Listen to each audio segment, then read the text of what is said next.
Global profit volatility, along with Ghana's decline in oil revenues, raises doubt about long-term sustainability of the program tied to this funding method.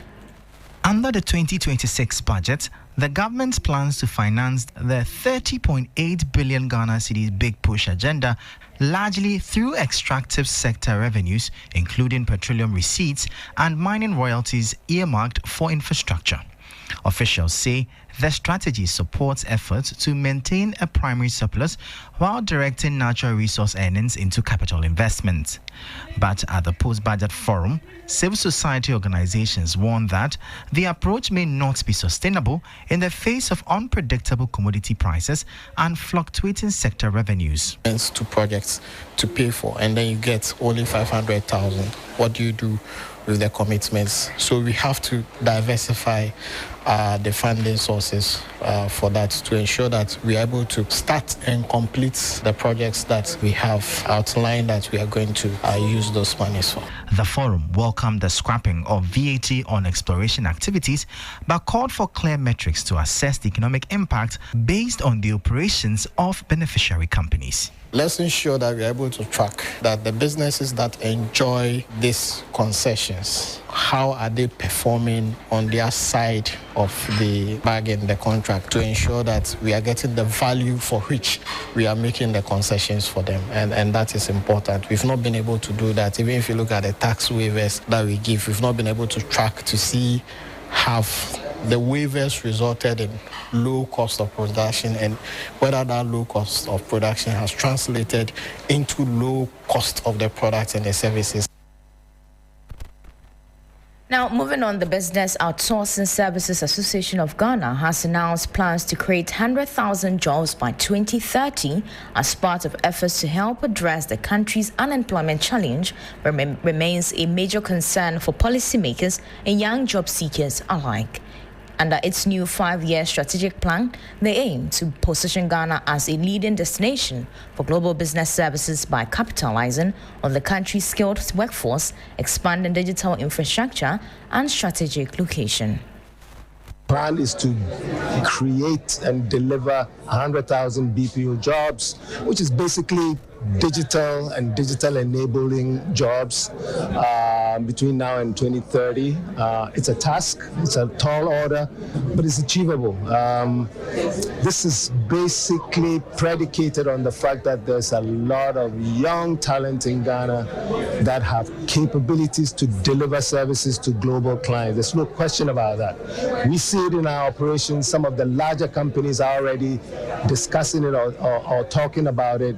And what we need to do is we need the support of government. And when we say support of government, we don't need their money. We need them to be able to showcase Ghana as a true destination. If we're able to do that, some of the issues that happened yesterday where a lot of people looking for jobs died will not happen.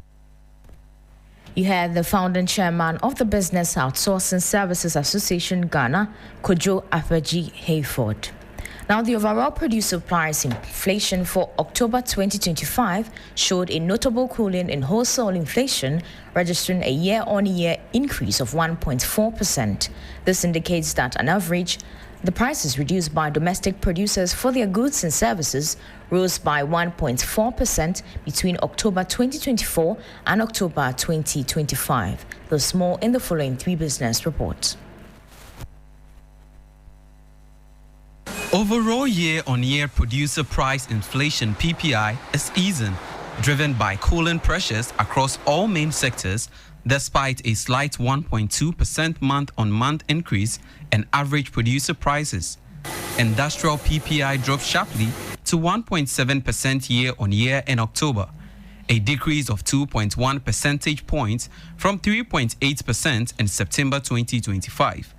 Year-on-year construction PPI fell significantly to a low 0.4%, down from 4.6%. However, it saw a strong 2.8% month-on-month increase. The services sector experienced year-on-year rate at negative 0.3%, slightly worse than the negative 0.1% recorded in September. It recorded a modest 0.3% month-on-month increase. The data suggests that producer-level inflationary pressures are subsiding, largely due to the rapid deceleration in the industrial and construction sectors.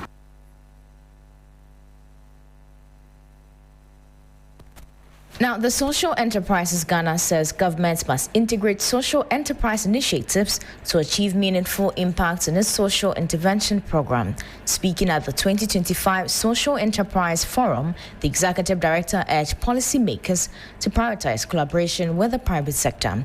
He says such partnerships are essential for driving inclusive growth and sustainable development across the country. We believe that social interventions alone are not adequate. We believe to make them sustainable, you need that kind of private sector buy-in and the entrepreneurship or enterprise model to make it sustainable. Government has that role to play by partnering with the private sector, social enterprises in this mutually beneficial way to make it work, because the business of government is making rules, regulations, and policies, and the business of organizations like social enterprises are to operate, engage, and also make a lot of impact. So we see opportunities for collaboration. We say we have about 300,000 plus social enterprises across the country. These are employing more than 2 million young people across the country and generating and contributing close to $3 billion to Ghana GDP. You cannot run an economy without these kind of organizations, and we believe government has a role to engage, to partner, to work with these social enterprises for inclusive growth, for sustainable development. It's now time to look at how the cedi is faring against major trading currencies and how some key commodities are also faring on the global market.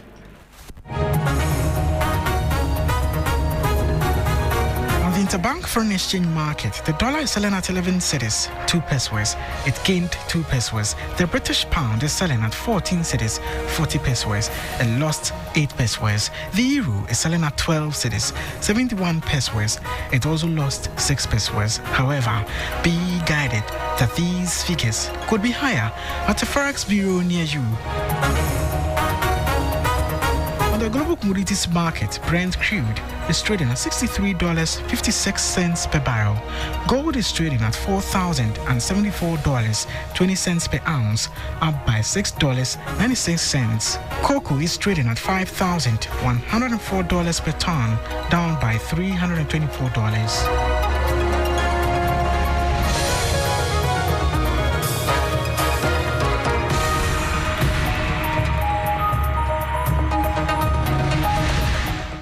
And that was an update from the Forex and commodities markets. That will be all for business news here on Sunrise 3FM 92.7. For more business stories and news, check our website at 3news.com. I am Enyonam Haliga. Sunrise continues.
And we're continuing here on the 3FM Sunrise for you, simply to say that with the courage to go one step beyond your usual limits, even when others doubt you, you will still make it.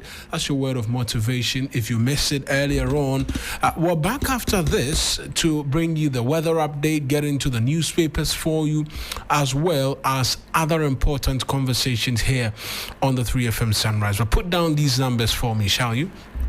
055-924-2717, 055-924-2717, and 055-691-0154, 055-691-0154. Those are the numbers by which, when we open the phone lines, you can call in, share your thoughts on the various matters we'll be discussing during the newspaper review, as well as matters that are important to you as well. But find us on Facebook, 3FM927. That's a handle upon which we're streaming right now. Same handle on YouTube as well. You can send a message to us on Twitter, now X, using the hashtag 3FM Sunrise.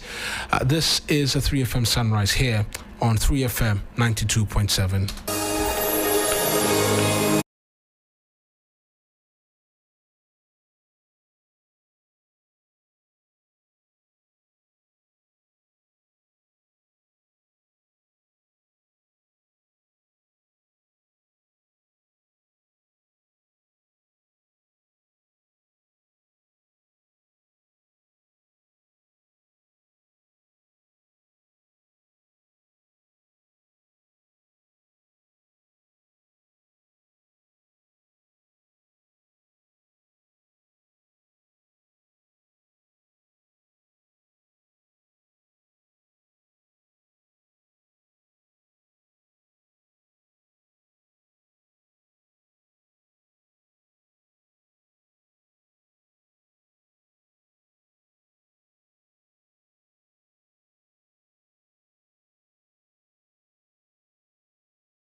Has been long.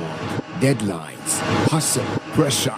Now it's time to breathe, to dance, to feel again. The music hits, waves crush, energy rises. You're surrounded by good people and golden light. This is your reset, your freedom, your joy. 3FM All White Party, the beach edition, where paradise meets the party. Labadi Beach Hotel, 28 December. Lock it up.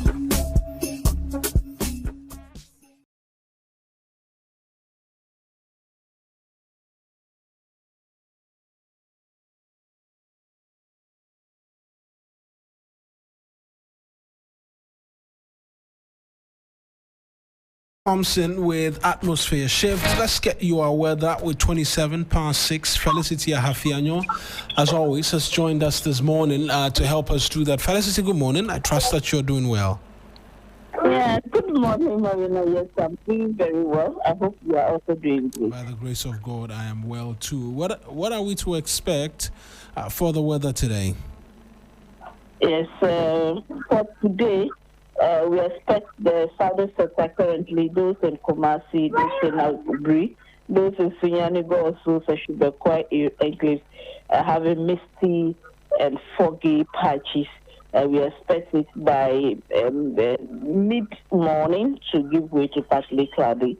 And those of us over the north, we have the Hamilton wind, slightly hazy this morning, and then later in the day for up to the evening, visibility is expected to range between 7 to 9 kilometers. For rain, yes, rain is in the forecast today for some few places, those in part of Oti region, part of Volta, part of the eastern region, and then the northern portions of Greater Accra, and those in western, and then part of western north will have some showers this afternoon into the evening hours. For temperatures, we expect around 32, 35 for the southern sector, 37, 38 for the northern sectors. In terms of the state of the sea, we expect today to remain calm with just a few floating clouds in the sky.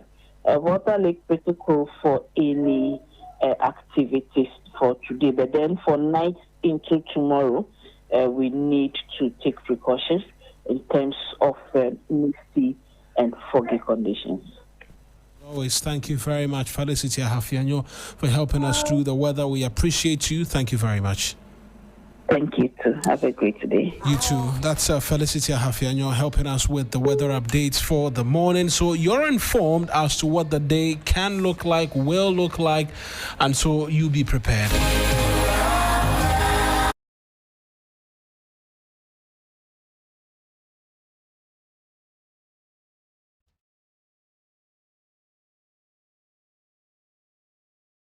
I've warned you sometimes our people disagree with you, but I mean, I understand some of your approach. I mean, sometimes we take a hard bite. It helps us as police. Nowadays, when I listen to you, I even panic.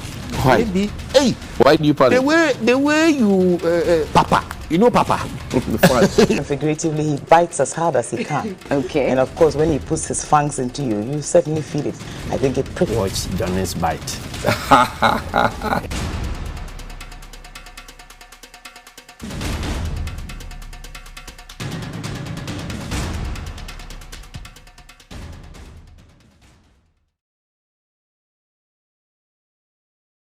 The city. Alote, good morning to you. This is the ring road. The ring road. You're heading towards what do you call it? The Circle Dubai.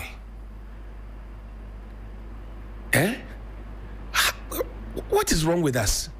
And you have assemblies there, you have DCs and MCs there, you are supposed to have, metro guards there, you are supposed to have Kominini, everybody is there, but everybody seems to watch. Look, where the cattle were grazing, it's not far from where the police checkpoint is.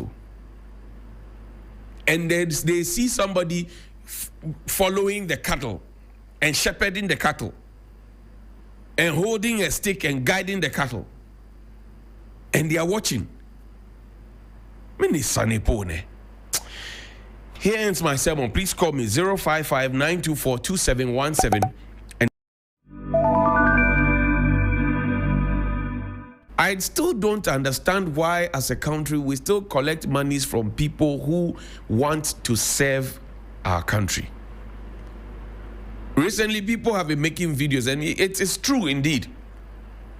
They literally bait you elsewhere with goodies and how much you'll be paid and what you'll be. They are in the eateries and in the parks, etc., sharing leaflets and talking to people, as to why they should come and join the army and all of that. In our case, you have to pay. And you literally be humiliated. You have your forms. You'll be made to move from this side. Say, hey, everybody left. Hey, everybody right. Hey, everybody go now. Everybody up. I know it's a regimented space, but can we change things the way it is? I remember that, 84,000 people were made to congregate at the Elwak Sports Stadium once upon a time. We took monies from 84,000 young people. How many jobs did we give them? How many jobs did we give them? And it looks like it's a money-making venture for everybody, from the universities to the law school to the police to the immigration to fire service to prisons to the army. It looks like it's a money-making venture for people. I am not saying that because you have space for 13 people, you should sell 13 forms. No. You can have a certain threshold, or maybe sell a double or triple. That's understandable. You know you have space for less than 100 people, and you sell forms for more than 2,500 people. You know. So we are literally exploiting the people because they are desperate for jobs. And I'm saying that should not be happening as a country. And I keep telling you that some of the people at the helm of affairs back in the day when they were in the universities had jobs being pushed to them, job offers. They themselves came to tell us. They came to tell us that the UACs and what have you were literally coming to them because they were looking for university graduates. So they will come and push the offers, under their doors. After they have taken allowances for going to school, and after they have had breakfast, lunch, and supper and snacks, after they have had orderlies come to take care of their rooms. Yes. That's a reality. In the past, all these goodies were enjoyed. Today, we are told that we are getting better. But the better that we are getting, or whatever description you want to give to it or assign to it, it doesn't look better. And I'm sure that we can do better. In wrapping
Has been long. Deadlines, hustle, pressure. Now it's time to breathe, to dance, to feel again. The music hits, waves crush, energy rises. You're surrounded by good people and golden light. This is your reset, your freedom, your joy. 3FM All White Party, the beach edition, where paradise meets the party. Labadi Beach Hotel, 28 December. Lock it up.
to the officer that it is wrong. But as I've said, subsequently I'll raise it up with the senior officers so that it doesn't recur. Because you see, the thing is that this shows that it's possible that this is not the first time that officer is telling persons who are to see the OSP, whether as accused persons, suspects, or just persons to do an administrative inquiry, that they should come in with only one lawyer. You see, so to the extent that it's possible that it's happened before and it has happened to me, it needs to be addressed. We'll raise it. Paint a picture of how the meeting was like. Who were those who were present? So it means from your delegation you were about 3? That's correct. And so paint a picture of how everything was like in the conference room. Oh, Mr. Lord Natty. You know what? Sorry, Mr. Duasare, right? Mr. Duasare, I think, for now, Sunrise let's on reserve 3 a bit of FM, the confidentiality. best in the morning. Yes. Let's reserve a bit of confidentiality. The special prosecutor himself was present. No. And that's all that I'll answer for now. It's okay. I just think that because I'm not under any investigations, the extent to which I'll fight will be far less than if I were being investigated. Then that one, it means that it's an all-out war. But this one, it is not. So I just think that I should give it a bit of confidentiality, and then let's see how it goes. In 2 words, how would you describe your meeting here? Was we being expecting the special prosecutors to be present to meet you face to face? Oh, it was always very clear that he would not come in.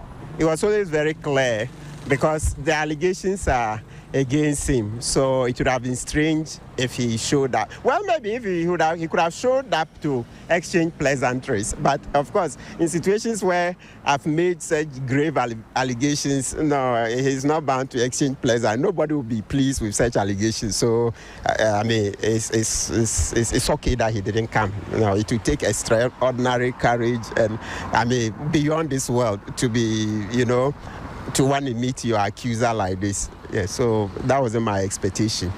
Yes. So 2 words to describe your meeting here. It's good. It's worth it. Yes, I say so. All right. Thank you, Martin. Please, Ghanaians, what I'm appealing to you is that those matters have raised. Look, let's continue. Don't let the debate die. Let it continue. The fact we are faced with is that the most salient thing I raised, one of them, is that the special prosecutor said he saw Oforiatta leave Ghana. He saw him. And even before seeing him leave, he said he intercepted the letter Oforiatta wrote to the chiefs of staff, that's the incoming, the outgoing, asking for permission to travel. And he, Kissie Jabin, said he went to NIB, didn't get help. NIB in any event are denying it. Yes, they are challenging Kissie Jabin to bring proof that he sought help. Then national security said national security didn't help, immigration didn't help. My call on Ghanaians is that this shows that the special prosecutor is not up to task. Assuming, without admitting that these institutions were not helping, he had the people of Ghana. We are the sovereign. Look, the preamble of the Constitution talks about sovereignty resides in the people. Article 1 talks about the same thing. Article 35, the same. Article 125, sovereignty. So we are the bosses. We are the owners of Ghana. So where some public institutions are allegedly, in any event, they are contested, or at least one institution is contesting, are allegedly frustrating the work of the special prosecutor. He has to come out and inform Ghanaians. He didn't, and he allowed Oforiatta through. And I'm saying that for that one, Kissie Jabin and his right-hand men, 2 of them, have to pay dearly for it. They must leave office. Look, because you see today, Oforiatta's name has been taken off the Interpol red alert. Have you seen it? But yes. They came to clarify that because it's under investigation, his name has just been blurred out until it's determined. So it hasn't necessarily been removed. Yes. So that means that right now, if Oforiatta is traveling, he's not on the red alert. He's not on the red. All this is needless. This is preventable. That's why I see the charges that were filed yesterday against Oforiatta and the others as a half-hearted and half-baked attempt. Half-hearted, half-baked attempt at fighting corruption. You had the man within your grasp.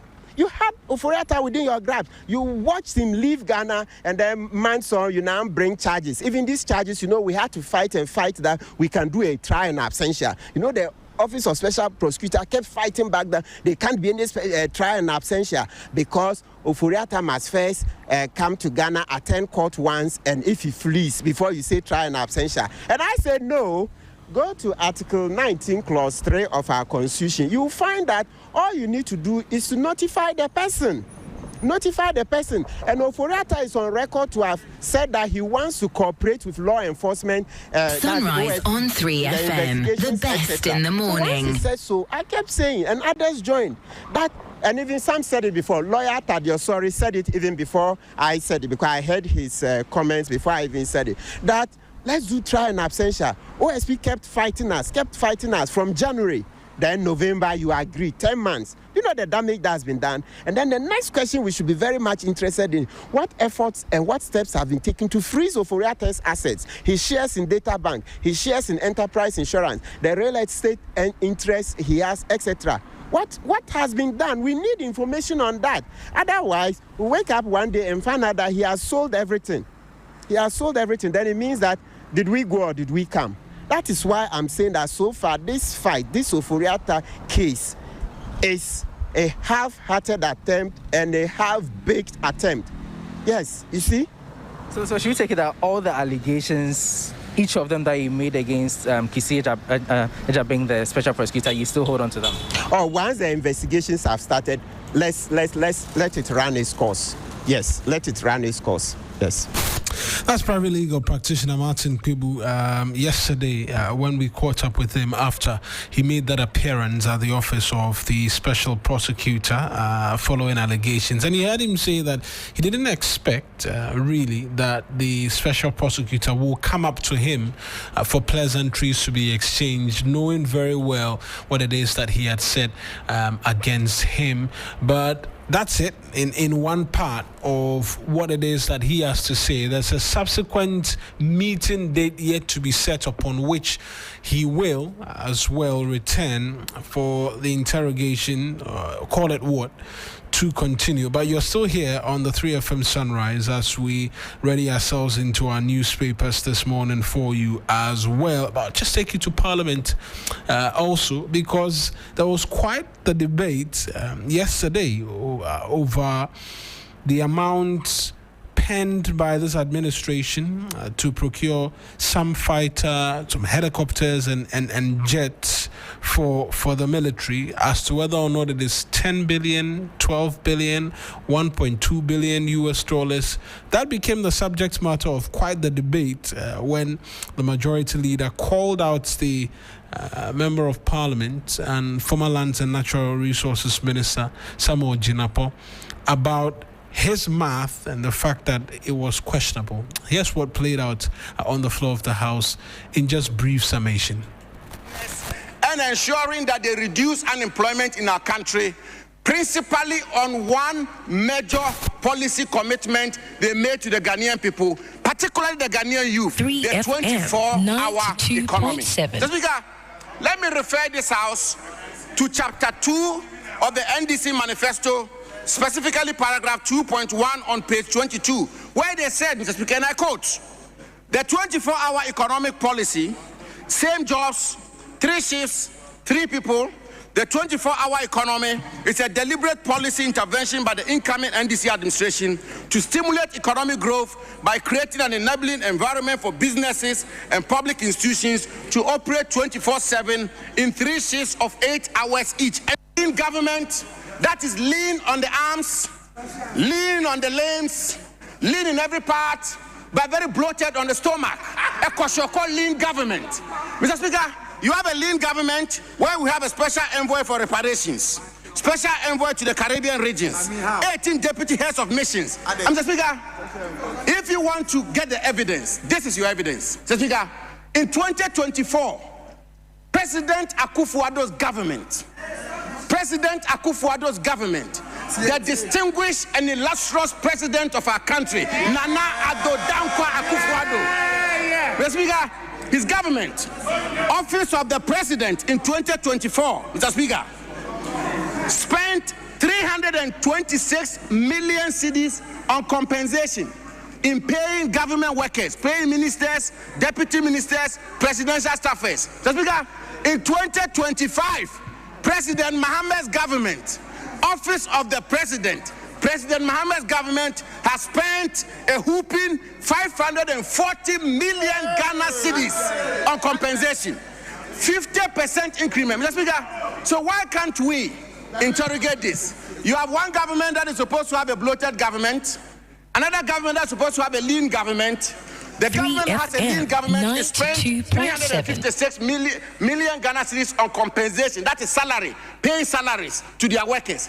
The bloated government rather spends 547 million, 50% more, which is why, Mr. Speaker, I say that this is a called lean government. It is lean on the legs, it's lean on the limbs. Mr. Speaker, it is bloated with consumption because you are spending a lot.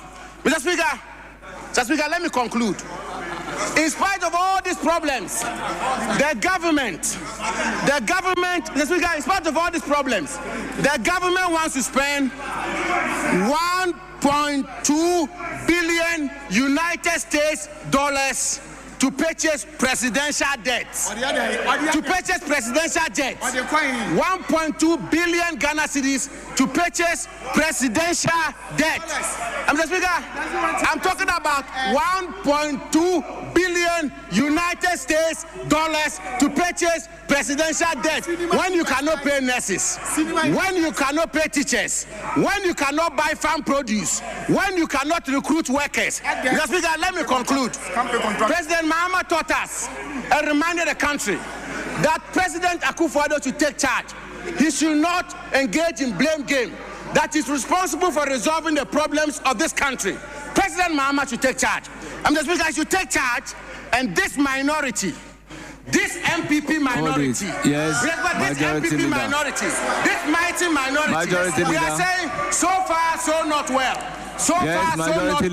So far, so much unemployment and suffering. That is what this 2026 budget is offering the Ghanaian people. Suffering and unemployment. I thank you, Mr. Majority Leader, you have the floor.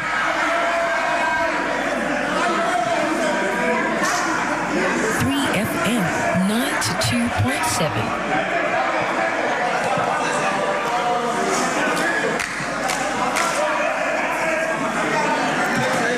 Yes, Majority Leader.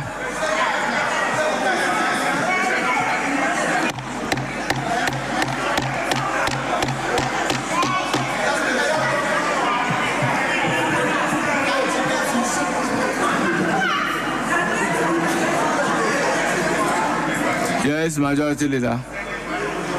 Mr. Speaker, we agreed from the onset. To allow free flow of debate, and we're all committed to that. But then we caution that we should be accurate in our statistics and our figures. Mr. Speaker, he said that in this budget, 1.2 billion has been allocated to buy a presidential jet. Mr. Speaker, he should just show us which line item contained in the budget has an allocation or a proposal of $1.2 billion for the purchase of a presidential jet. Mr. Speaker, it is important. This is a House of Records. Otherwise, you have to expunge this from the records of this House. Because nowhere in this budget is $1.2 billion allocated for the purchase of a presidential jet. $1.2 billion. How much is Air Force One? Air Force One, how much does it cost? How much does Air Force One cost? For us to allocate $1.2 billion for a presidential jet. Mr. Speaker, he should show us. You should show us 1.2 billion United States dollars for a presidential jet. I want to see that. Yes, honorable member. Mr. First, Speaker, mention the page so that everybody can be with you. Mr. Speaker, thank you very much. And Mr. Speaker, let me thank you for the opportunity to respond to the Honorable Majority Leader and to answer his inquiry. Mr. Speaker, may I refer the House to page 184 of the budget statement. Mr. Speaker, and at page 184 of the budget statement, you will see retooling of the Air Force. Mr. Speaker, a retooling of the Air Force, you will see CAPEX. Mr. Speaker, CAPEX meaning capital expenditure. Mr. Speaker, capital expenditure. And Mr. Speaker, I referred only to the 2 presidential jets, which Mr. Speaker, I referred to the 2 presidential jets, which are. But Mr. Speaker, if you have the budget there, please, if you have the budget with you, you will see. Mr. Speaker, if you have the budget at page 184, you will see at CAPEX that what is actually being budgeted for the retooling of the Ghana Armed Forces 3FM Ghana Air Force 92.7 is 2.5 billion. 2.5 billion. Is it dollars or cedis? 2.5 billion Ghana cedis. Hold on. Mr. Speaker, hold on. Mr. Speaker, hold on. Mr. Speaker, hold on. Mr. Speaker, 2.5 billion to buy 2 presidential jets. And Mr. Speaker, you will see again at paragraphs 1087 and 1091 of the budget statement, 1091 of the budget statement, that $1.2 billion is being programmed, Mr. Speaker, to buy 2 presidential jets, 4 helicopters. You are calling another paragraph. No, Mr. Speaker, no, I'm making a point. Mr. Speaker, and the point I made, Mr. Speaker, I'm making a point. The point I sought to make was that if you have this amount of money, teachers have not been paid, nurses have not been paid, farmers' produce are not being bought, market women are complaining about purchases. There are numerous problems in our country. Why will you spend $1.2 billion to buy 2 presidential jets, 4 helicopters, and 1 ship? That is the point I've made, Mr. Speaker. That's the point. Honourable members, I think that when the figure is quoted in cedis and you want to quote it from the budget, you have to quote what exactly is in the budget. Ghana cedis is quite different from dollars. Honourable members, 3FM because the figure quoted by the former Minister for Lands and Natural Resources, he placed on the record dollars. When given the opportunity, he now mentions cedis. Well, those are excerpts from Parliament from yesterday. It was quite the debate, and it brought about interesting conversations. Good morning to you, Helen. I trust that you're well. Good morning, Mawuena. I am beyond exhausted. Already? But I'm doing fantastic. It's 3 minutes to 7. 3 minutes to 7. I didn't get out of here yesterday in timely fashion. However, the debates certainly energized me greatly. I was tuned in when I got home. That's my favorite thing to do, to catch up with the politics of the day. What's happening in the, and I tell you, and I mean, you get lots of clips and excerpts on social media, and it is just as addictive as scrolling on TikTok or scrolling on Instagram. But it's a brand new one. What's it? Today's Thursday. Yeah. Oh, fantastic. AKA Friday Junior. I am very excited to hear that. That means the weekend is drawing nearer. How did you sleep? Hopefully you got 6 or 7 hours. That's the recommended. Yeah, I almost did 6. I almost did 6 actually. Where are you? I almost 6 or 7. That's the recommended for an adult. I think I did 5 in 50 minutes. You were having nightmares? No, but okay. I mean, based on the time I went to bed, I think I did 5 because I was up before 5 a.m. Okay, so, I see. I think I did roughly 6 hours, if I'm not being mistaken. I thought you were having nightmares about Ghana's economic woes and the price of jets. Oh no. 3FM. There's no basis upon which I should be having sleepless nights about that, but it's just interesting when the minority and the majority decide to go at each other in relation to different subject matter. Today it is about whether or not someone's math is good. I just decided to pause the audio before we went into that because the question whether or not his math teacher. You have to give that to us. That was the biggest highlight for me yesterday. Really? Please. Oh, we have to get into it.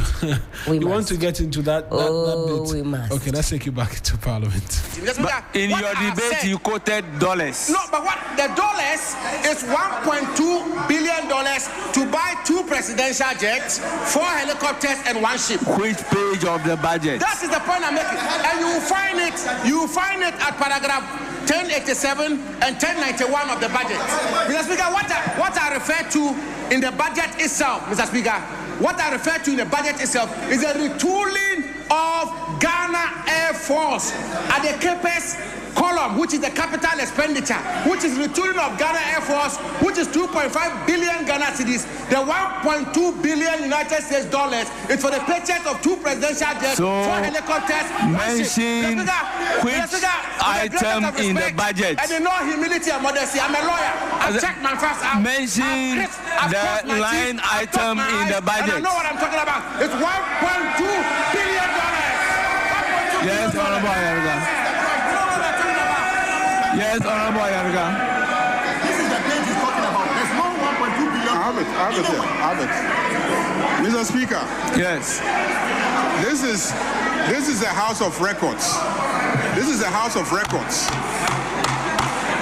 And the honorable member who just spoke is a former cabinet minister for lands and natural resources. I need not to lecture him on the value and importance of accuracy. Mr. Speaker, he referred us to page 184. And I have opened page 184 and item 34, Ministry of Defense.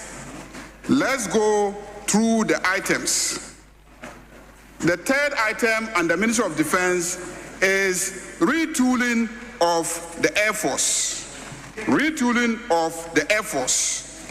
And the figure there, CAPEX, is 2,532 million Ghana cedis. Mr. Speaker.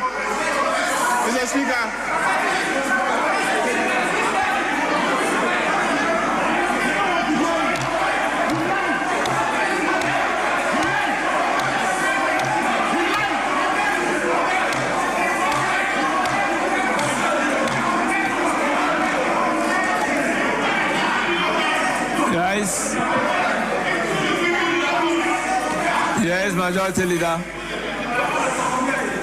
Mr. Speaker, I went to primary school in Boku.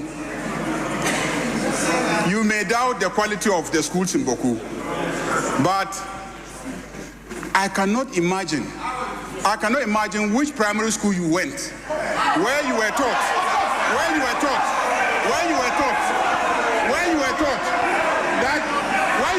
that if you convert 2 billion into dollars, you get 1 billion. I don't know which primary school you went to. I went to Boku, a primary school in Boku, and I know that if you use the exchange rate at the Bank of Ghana, what's the figure?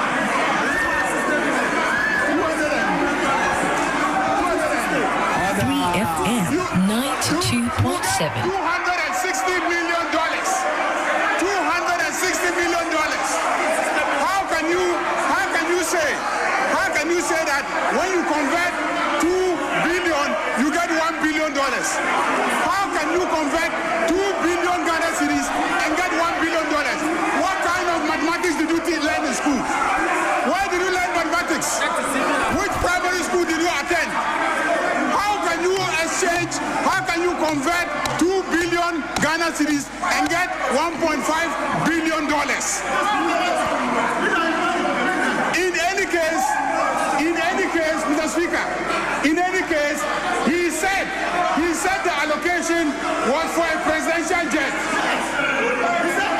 He said a presidential jet. The records will bear us out. The videos are there. You said a presidential jet, $1.2 billion. How much is Air Force One? Air Force One, how much is it? So he did, however, withdraw and apologize to the honourable member, but that's what has caught everybody's attention, and they're having conversations about this morning as well. How much it costs for the retooling of the Ghana Armed Forces. I thought around the table there was a general consensus that it was important that we retool the Ghana Armed, because if anybody is the biggest beneficiary of the presence of enough helicopters and aircraft for the Ghana Air Force, I thought it was politicians. And absolutely. So I find it very interesting they were debating particularly this aspect of the budget. Not that it should not be debated, but I mean the figures, no matter how you look at it, it does cost a lot to procure. I mean, there's no way around it. We've spoken with the experts, haven't we, Mawuena? And they tell us you can't just go and pick it off a shelf. It has to be tailor-made to your own particular specifications. Yeah. So the debates on the floor of Parliament, they rage on. I think Parliament will be in session today as well. Today, in the afternoons these days. In the afternoons, fantastic. Today I'm spending my day just listening to the sweet cacophony of Ghanaian politicians going back and forth.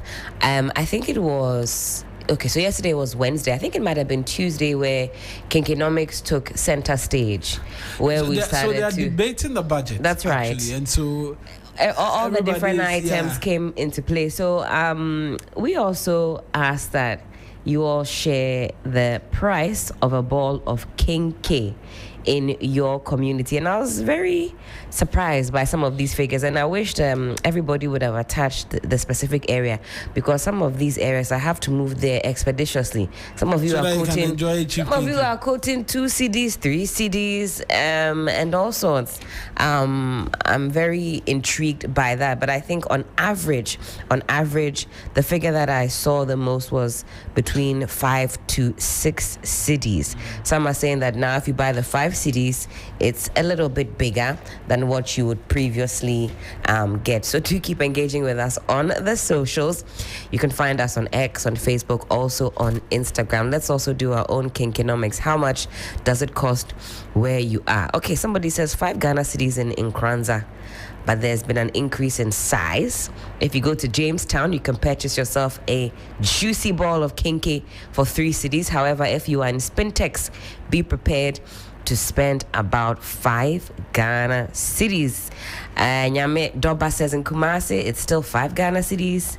And there's also 7 Ghana cedis available, but there's been an increase in size and quality.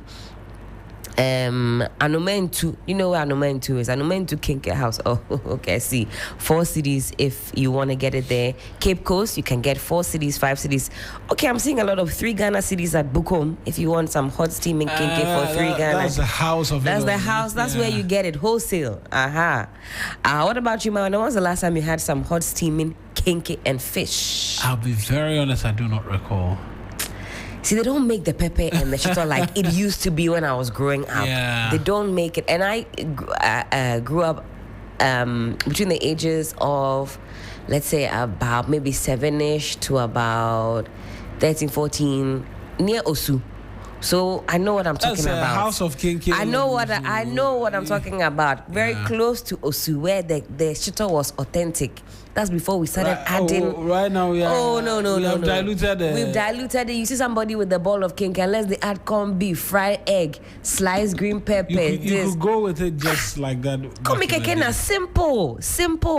Slice a few onions. These days, you see the cow feet and a pork and a din. Let's keep it simple. There was something in that shito, the kinky seller shito, that made it so authentic. If I can find that kind of food blog though, of food blog or something, because the way you talk about food. Oh man, I love my food. Do keep engaging with us. I'm curious to know how much you are spending on a ball of kinky. I don't know. I can convince Mawuena today. Maybe we'll eat some kinky, but the shito has to be authentic. Yeah. It must be. It must be.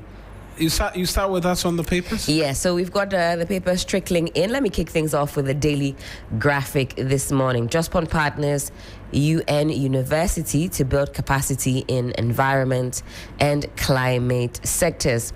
ECOWAS court dismisses Tokonu petition inquiry application. Attorney General to file response in 30 days. The full details captured on page 13. You know the story, everybody decided their own version. And so if you're not careful, you carry one person's side and then the other will want to take you on for. Hey, but the court also said this. Why haven't you reported on that? That's right. So there were two developments actually. Okay. There was an interim order, to put it simply, that the former CJ was looking to have the court grant her. The court did not grant that and said that she didn't come with the urgency as so captured in her application, because she came almost 3 months after the suspension. Her suspension had taken place, and so she hadn't demonstrated the urgency required to have that particular application granted her. Now the Attorney General also went to the court and argued that, we've heard you and everything, but we don't think you have the jurisdiction to hear the matter brought before you by the former CJ, and so dismiss everything because you don't have the jurisdiction to hear it. Then the court also says, who told you we don't have jurisdiction? We have jurisdiction, and so we'll hear the matter. File your defenses in 30 days. So you realize that the government side reports the fact that, the courts did not grant the interim orders that the CJ was looking for. Then the CJ and then the opposition, who have been pretty much speaking for her, also say that, look, they dismiss the AG's application or arguments that the courts did not have jurisdiction. And so depending on where you're reading from, you'll be getting a particular and there's a reason why I'm saying that. The Daily Graphic reports one side. I just know which other publication you have got, so I know we'll get. That's why I'm the other side of the coin. Yeah, I'm laying the foundations bare for us. I'm with you. I follow, and you as well follow on, and we'll see how it's reported on the front page of other newspapers. Sticking with the Daily Graphic, VAT reforms take effect in January. GRA boss. Coming from the GRA boss, the bill is before Parliament. President pledges support for 2026 World Assemblies of God Congress. I'll take you to the back page. Ghana Police receives new vessels to strengthen marine operations. And margins, Kokma give Kimbu Triangle a facelift. Mawuena, over to you. The Daily Guide, they lead with what essentially has been what we've been listening into, that debates on the floor yesterday. 2 presidential jets, copters to cost 13.1 billion cedis, according to Abu Jinapo.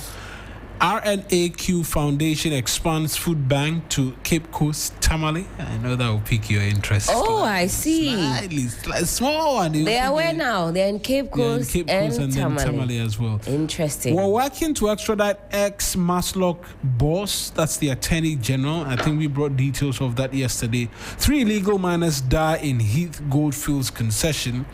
ECOWAS court to hear Tokonu's removal case. They put it mildly on page 6. You get the full details and what is expected to happen. Then there's the Ghanaian Times as well. 2026 year of infrastructure development. President Mahama declares. He's in a picture with Dasibre Kweku Boateng. Yesterday we know that some chiefs paid courtesy call on him. 38 property owners in Sunyani face legal action. Rent control is doing some work there. Block IFFS plug tax leakages to boost revenue generation. That's according to ISA, the Institute of Statistical, Social and Economic Research. They have a new director, Professor Robert Dakwose. Is captured here. President pledges Ghana's support to host World Assemblies of God Congress next year. That's his church, so I can understand. Got it. Kokma outlines plans to redevelop Kimbo into modern mini park. That's the Kole Klote Municipal Assembly, and Ghana to host 2025 Data Protection Africa Summit Picasso Awards. All right. I'll go into the online portals just because yesterday news came in of a deadly accident, a fatal one as such, where the NIMOS team was involved in an accident. 1 dead, 4 sustained serious injuries in fatal accident involving NIMOS task force. That's on 3news.com, and perhaps I'll take the details from there first before I come to you as well. And a fatal accident near the Obuasi Airport area in the Ashanti region has claimed the life of a task force member of the National Anti-Illegal Mining Operations Secretariat NIMOS, with 4 others seriously injured. The incident, which occurred on Wednesday, November 19, happened while the team was undertaking a major anti-galamsey operation aimed at curbing the menace of illegal mining within the enclave. A statement issued by Pakwesi Shandoff confirming the incident said, tragically, 1 member of the task force has been confirmed dead, while the 4 remaining sustaining various degrees of injuries. The Lands Minister Emmanuel Amabua extended his profound sympathies to the family of the deceased and conveyed his heartfelt wishes for a swift recovery to the injured. And so Galamsey has claimed another life, claiming so many lives of a security official. 4 others are severely injured and cause for concern, really. Condolences to the family, and kudos to the NIMOS team for the job that they are doing. I see this video on screens. It's one we can certainly get into. It's a video of the domestic abuse. How do I even phrase this? A lady that went viral. Yeah, that viral video.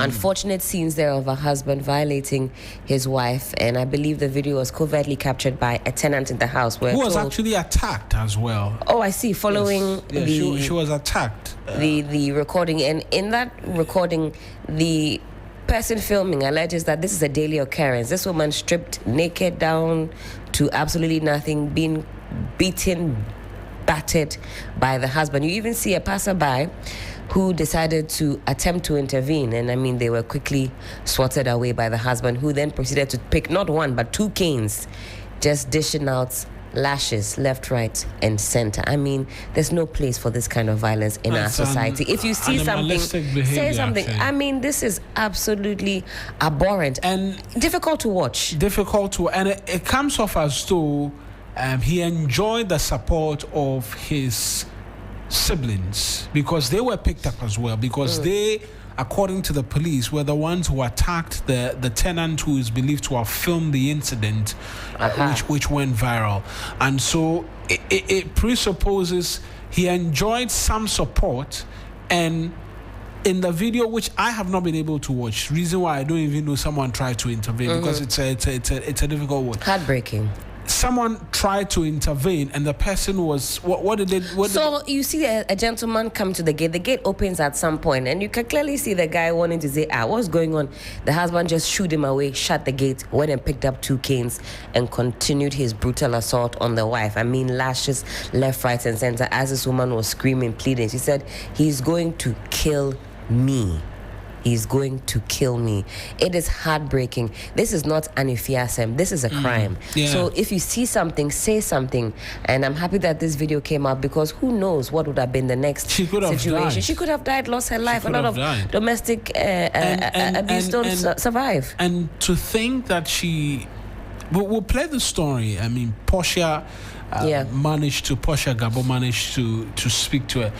She'd reported to the police not once, not twice. That's right. And yet it went nowhere until somebody captured this on video before there was an intervention. And so even for the police, as they investigate this, or they prosecute the husband, they need to find out which officers, which station, because she mentions a number of police stations she went to where no action was taken. It cannot be that when people run to the police for protection, no action is taken to protect them, and they are returned to their abusers. That's why I said this is not anifiasem. Oh, Mundi Wofi. No, this is a crime.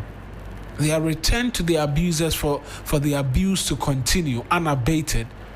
Imagine if somebody didn't record this. She will still be there as we speak, being beaten, maybe raped, today also subjected to another round of intense beating. You know? And so the police needs to find out what it is that happened. And then we urge that when people come up, sometimes, please, it's not everything that is a fearsome. You should be able to distill the matters and know which one is a fearsome and which one is not. And for those of you on Facebook, you see the video. We'll bring this back after you have your bite with us in terms of when we open the phone lines for you. But perhaps we'll do that now. We can take a listen in as to exactly what happened and Portia's interaction with her in that particular story.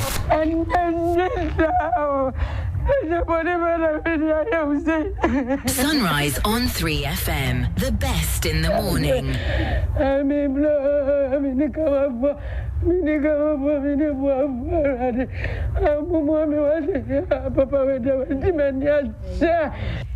It was a viral video that got Ghana talking. A video of a man physically assaulting his wife to the pulp while naked.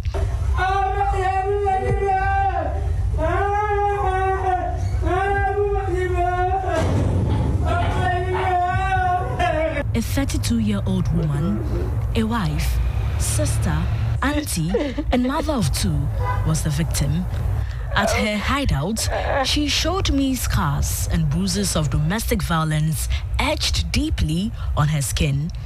Visibly shaken, Harriet, a 32-year-old mother of two, is distraught and not okay. She and her husband have been estranged for 5 months. She tells me she had to leave her marital home because she was fed up with the physical assault meted on her. Unfortunately, she could not go with her 2 kids after her husband refused to let her go along with them. I was at a funeral on Saturday in my hometown when he called to say that my younger son was ill and that I must return to cater for him. I only came home to find the kids playing and asked why he lied to me. At night, he wanted to have sex with me. I refused because we've been estranged for 5 months. He told me that he had set a trap for me. He wanted to kill me.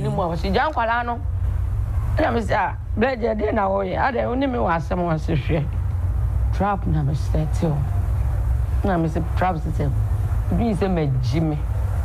So we kura na se na we jan kwala no. E na me frɛ wa na enesi. Enesi na me se jime se sai. Na se me ni wuni ho. Obu mi am dwan be share kura se wa pa me twa me se me mba. Enti trap se sai me ba be ku. Sa tam no no wa frɛ ne ba. E Daniel. So fa nkwala ne nko na me fa nkwala ne nko. His son came for the kids, after which he locked the door. Daddy Nadine Kolani paper no lock here, or Chinese door. Say, lock and no lock here. Satadina Shaman was on a tomami. Cararara.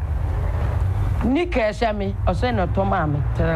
I hear near Shami, no toy, no attitude enough me in our naked or He tore off my clothes, underwear, and beads until I was naked. Then he subjected me to severe beating. No go fire.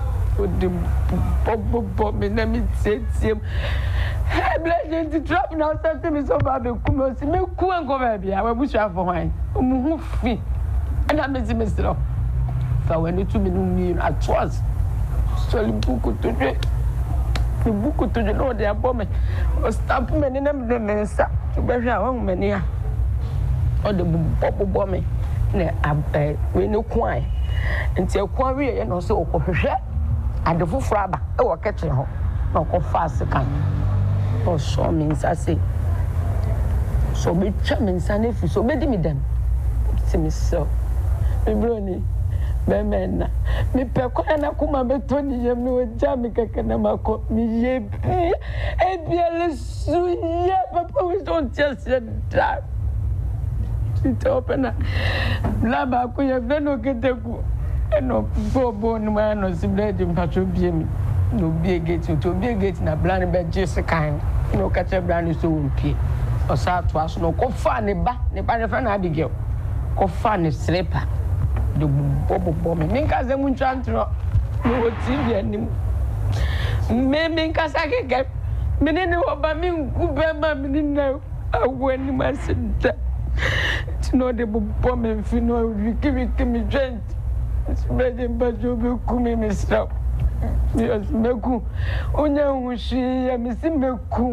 She tells me this is not the first time that her estranged husband has abused her. Despite several pleas and reports to the Ghana Police Service, Harriet says nothing was done about it, despite carrying evidence. I want to cook kitchen or cook farm. No, this is what we do. Dina who could do no me would die soon to aqua monte could do dear me but twice somehow. That day say see me who I got that and I say come you jammy man Obama me naked me come keep be a mean chant to me back. Papa he accused me of cheating when I only went out to buy food. He put pepper in my private parts. Despite several pleas and reports to the Ghana Police Service, Harriet says nothing was done about it, despite carrying evidence. Oh my God, that's no. Some I'll go by a police station. My cause, some movie. 4 times for a Tessano. Of Anqua, the name to me kind. So, as some in our coin, say, by police for 9 days, and carry. She does not trust state agencies to come to her aid, so I staged an intervention and placed a call to the gender minister.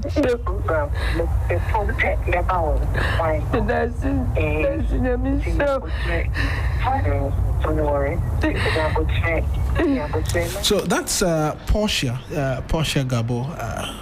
Tassano Police Station of Ankobaria Police Stations is where she said she'd gone to. Let's get onto the phone lines quickly.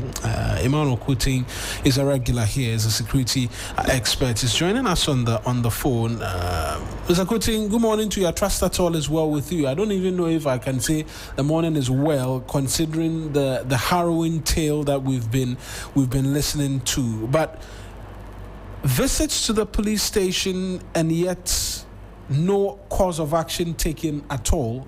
If the brother-in-law and anything he says is anything to be considered, they've been to the Tessano police station about 4 times to report this case, and the Ofanko police station countless times, and yet nothing was done.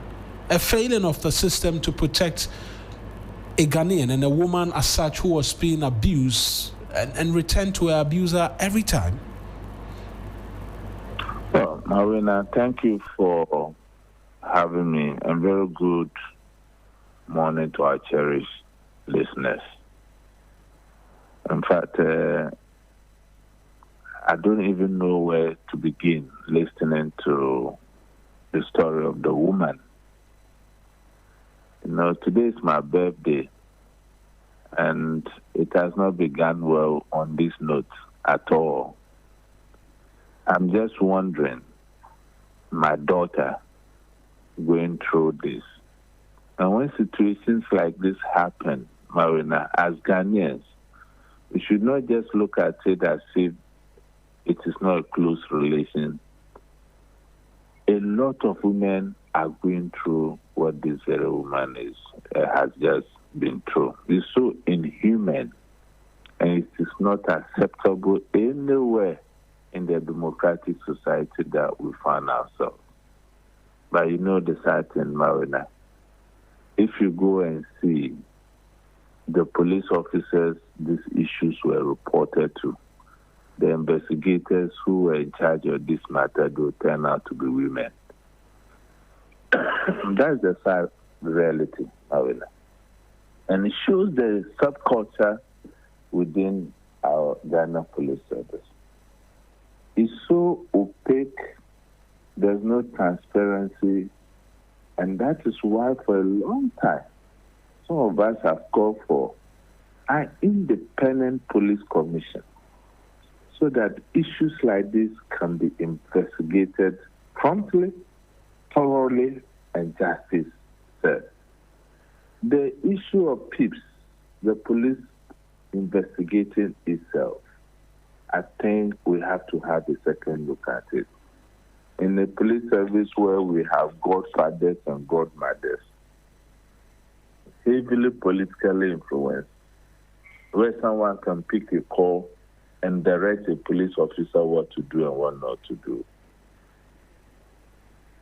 Some of these things are bound to happen. I do admit there are some few ones who are very impartial, very committed to their job. But go and look at the state of those who are committed to the rule of law and will not bend to such pressure from such offices of influence. If you are not victimized, you will not be promoted. So when others see that they are encouraged to bend the cane, I think as a matter of agency, the Ministry of Women and Children Affairs should take this matter up, force a commission of a sort, maybe through Parliament, then this matter can be investigated thoroughly. Then the officers who are involved, they are removed from the service through the appropriate channels, Mawuena. Sometimes I'm someone I believe in the rule of law. They must be given a fair hearing. Then at the balance of probability, we'll see where the fault lines are. And use that as a starting point to make the system work for our women. I will tell you that DAFSU at the moment is not fit for purpose. If you go to the DAFSU offices, let's say your wife takes you to DAFSU, most of the police officers, they are women. They turn themselves into courts. Instead of taking evidence and processing the issue to court where it is properly placed to adjudicate on the matter, they want to adjudicate over the matter within the police station. And this is what this woman unfortunately had gone through. And there have always been suspicion that if you go to the police and you don't have money, be sure that justice will not be done. And if you look at the narration of this woman, that is something that is exactly what people have always suspected. It is something that people have always alleged. So how do we unravel it? That is why this commission is so critical. If you hear what she said when she was lured by the man that the son is sick and because of that he has to come back. Look, she's just fortunate. Probably there are tenants in the house. This man could have killed this lady. Right. And we have seen stories of similar things. These women don't come out alive. So women groups, civil society organizations who are into women empowerment, and particularly myself, I'm joined this in a way, I'm a women empowerment advocate. I think that this matter should not go lying.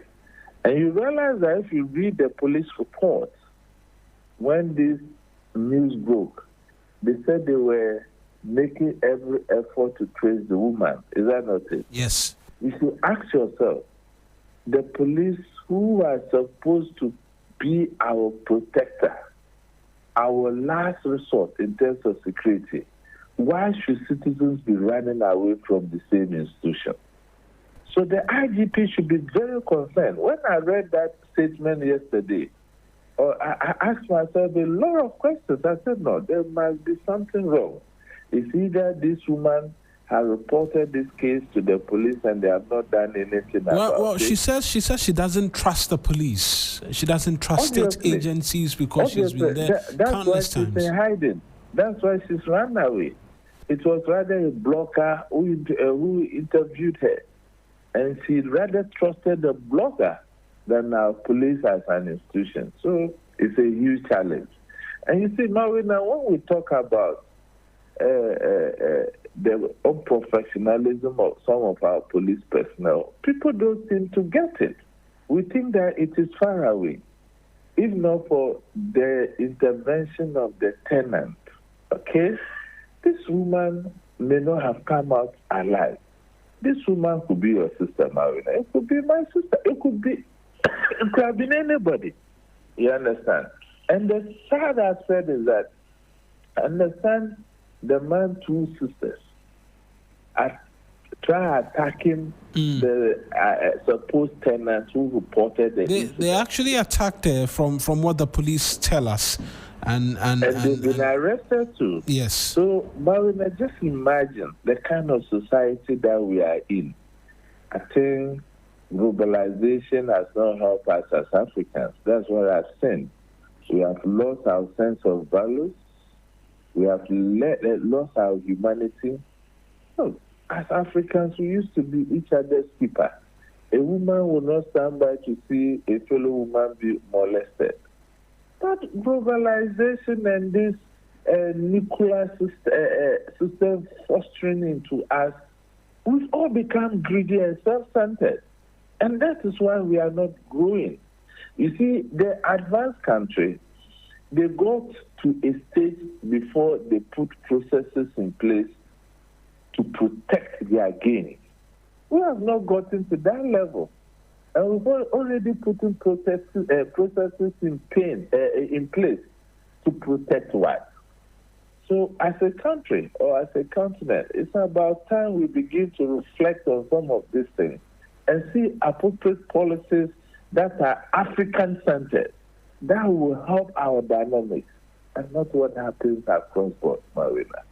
I think that this woman needs psychological help as well, because she has been so traumatized, given her videos are all over the place, naked.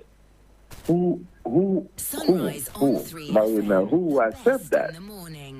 Who accept that? So the woman should be looked for as a matter of agency.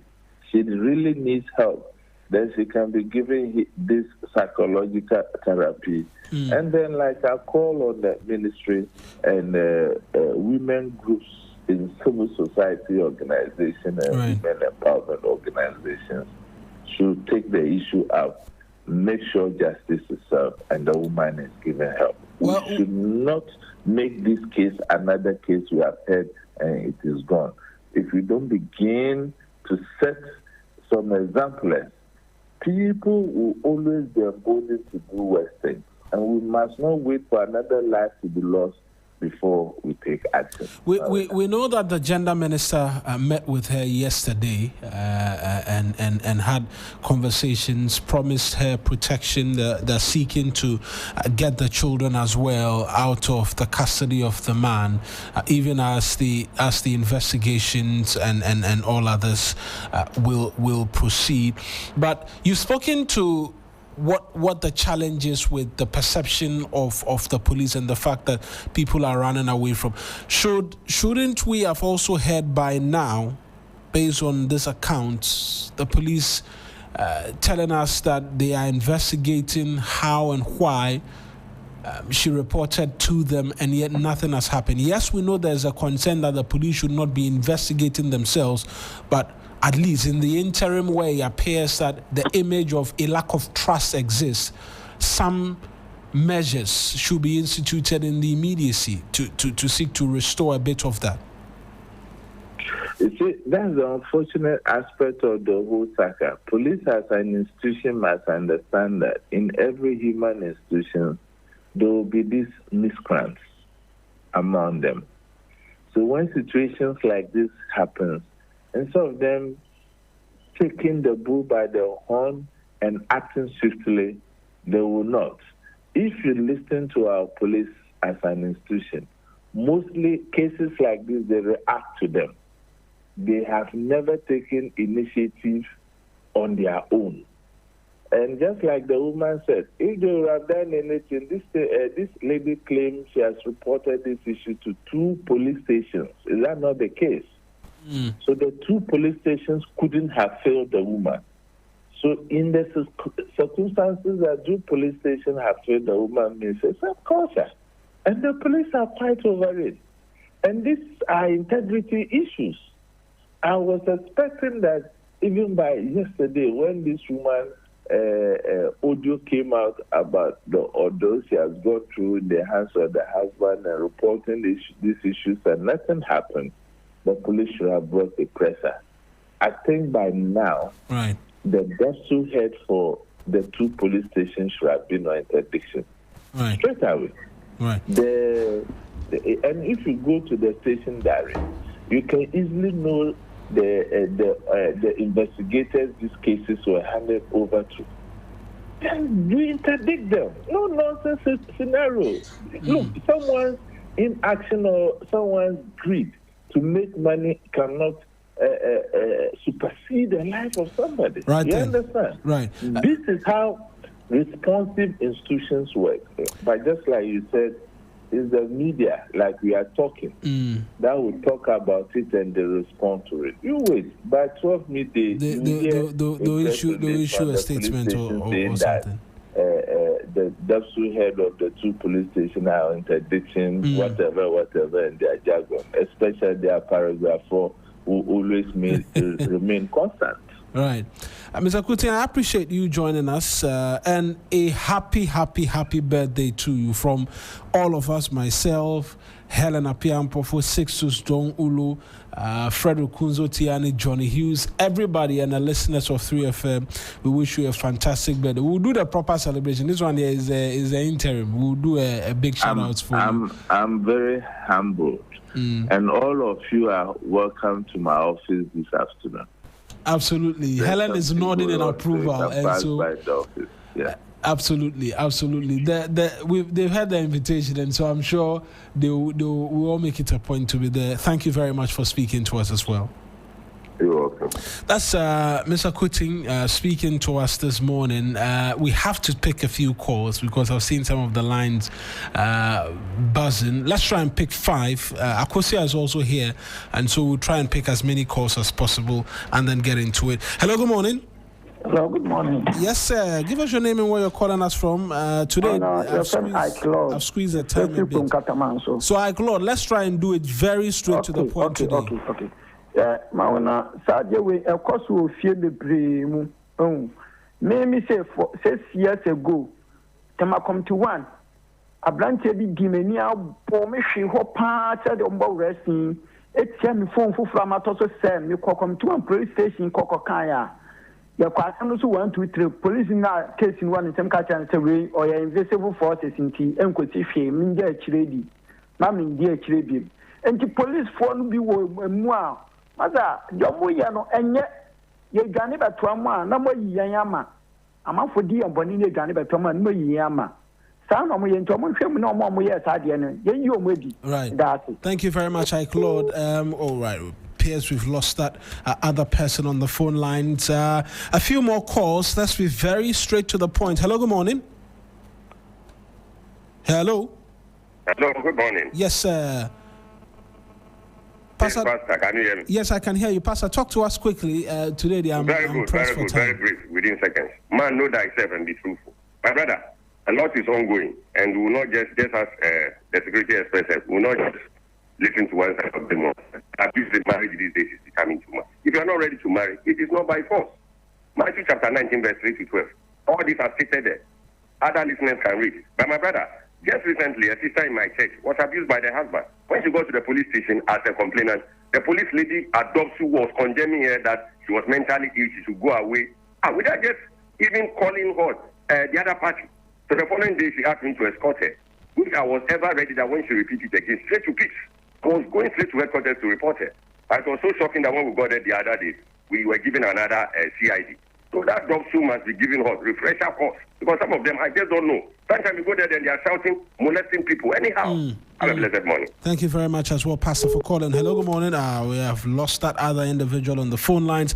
But do call us. As always, as I say, I appreciate your calls coming through every day. Hello, good morning. Good morning. Yes, sir. Give us your name and where you're calling us from, please. Frank Nero. Frank Nero, go straight to the point today. Talk to us.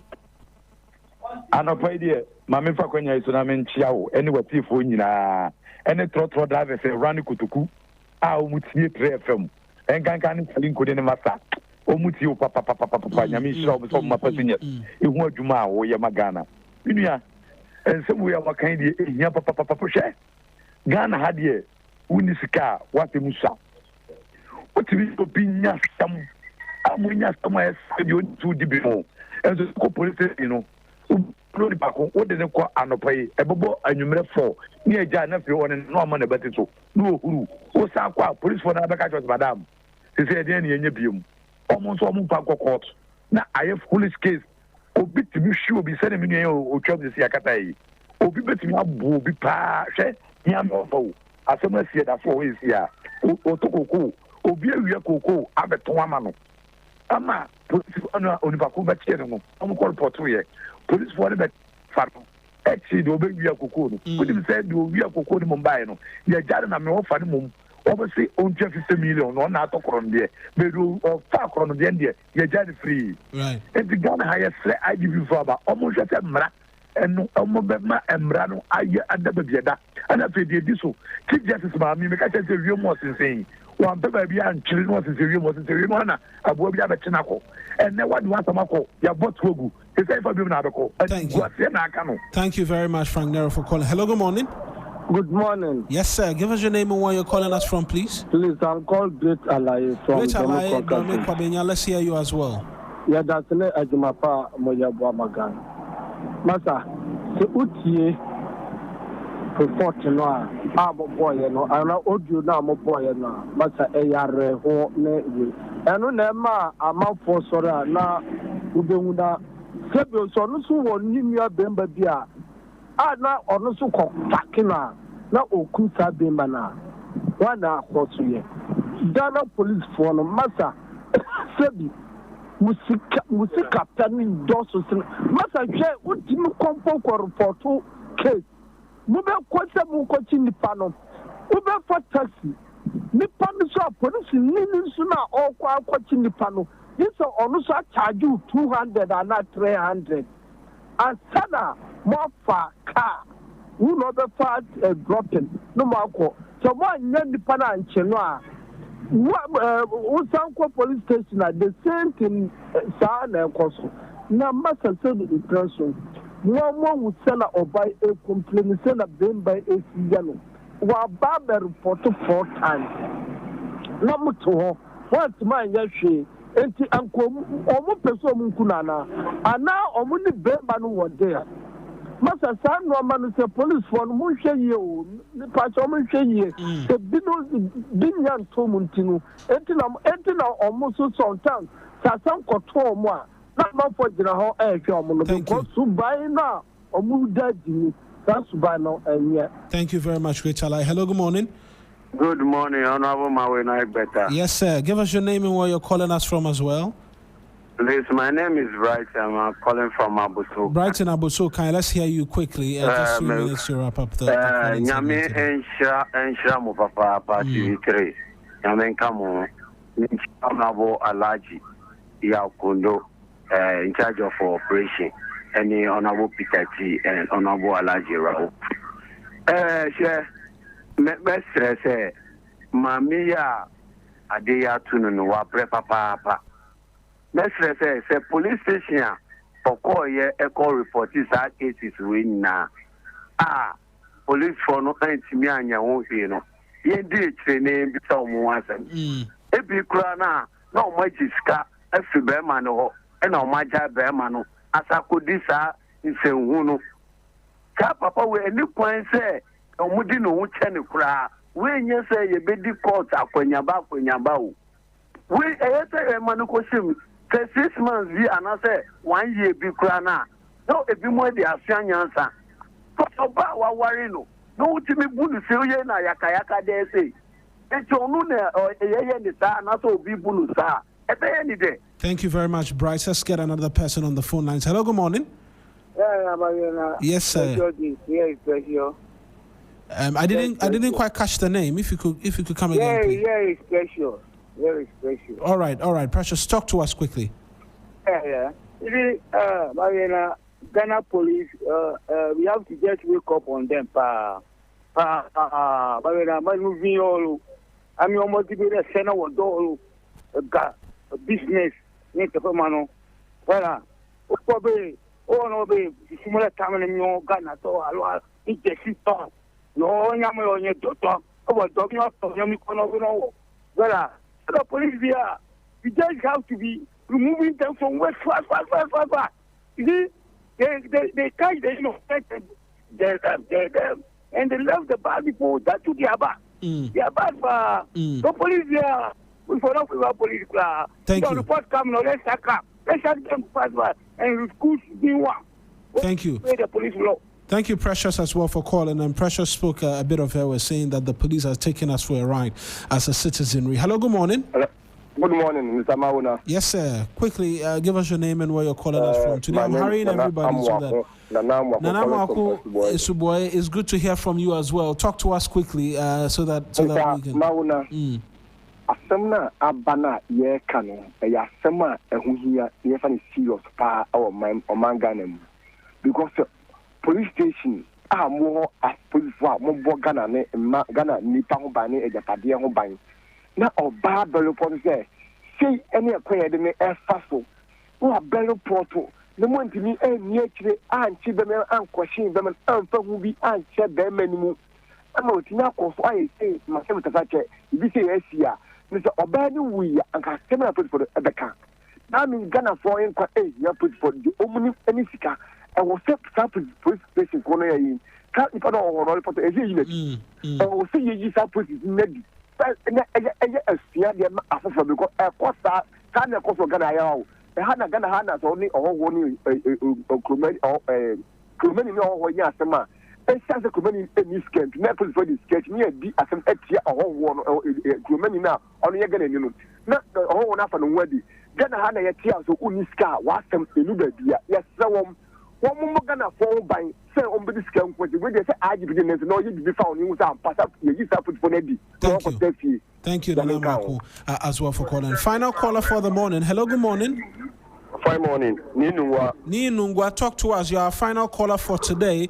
Thank you so much. God bless you for good work you are doing for Mother Ghana. Greetings to Chairman Joe and Honorable Ni Ashimo and all communication supporters. Winnie Bibi, Kakam Pesemikan is Mana Obuni Yereno and Chayi Kwa. Me video no be yamushie me. Sami wanka me kwa me kan kendi bi ya be so to myself inti me see that the Ghana police force here when dia mo di papa with the person o yes some of the houses in Ikwa sa na ya bi ya ma bi wo fio inti me see that oni di mpa right. Thank you very much, Ni Inungwa. He's our final caller for the morning. Time for us to get into sport. Akosia is here to do that for us. They are telling us if you are holding a World Cup ticket, it is not a guarantee to enter the US. Listen, that's what they're telling us. So all the fans who are chanting USA in Oh, not necessarily, but you need to have a match ticket before you can apply for a visa. So without a match ticket in the group stage, you need to have at least a ticket that shows that, oh, you actually want to go and watch the games. That is important. So, and it will be one of the requirements. Interesting. You would have to have before. So you can't go and purchase it there. No, not at all. So it's basically like when we're applying for a visa, and you would sometimes have to have a hotel booking or a flight booking already. You would also need a match ticket, and you know that the match tickets they are selling are quite expensive. I mean, maybe when it gets to the time of the games, they could possibly reduce the price, just as it happened during the Club World Cup. The prices were very high, but during the games, some of the games they were extremely cheap. But now you'd have to buy, and once you have that and your other things like your passports, your bank statements, and all those other an extra layer of difficulty if you want to go outside of the country. So we would get more details, especially after the draw. Then maybe you would quickly have to buy your match ticket, then apply. And they are saying that now if you want to go, typically it would take you 2 years or a year to get a date. Now it would take you less than that, maybe in 2 months. Yeah, because the days, entirety of the world, 42 countries are going to or 41, I should say. No, 48 are going, but 42 have qualified now. 48 are going. Yes, 48. 42 have qualified now. But essentially, 45 countries will be making the journey to Mexico, the USA, and Canada. I like how you mentioned it, because a lot of time people are like USA, Canada, and Mexico. You were like Mexico, USA, and Canada. Yeah. I mean, by saying that alone, the ambassador can be like, done. Accepted. All right, Akosia is here. She'll do sports for us.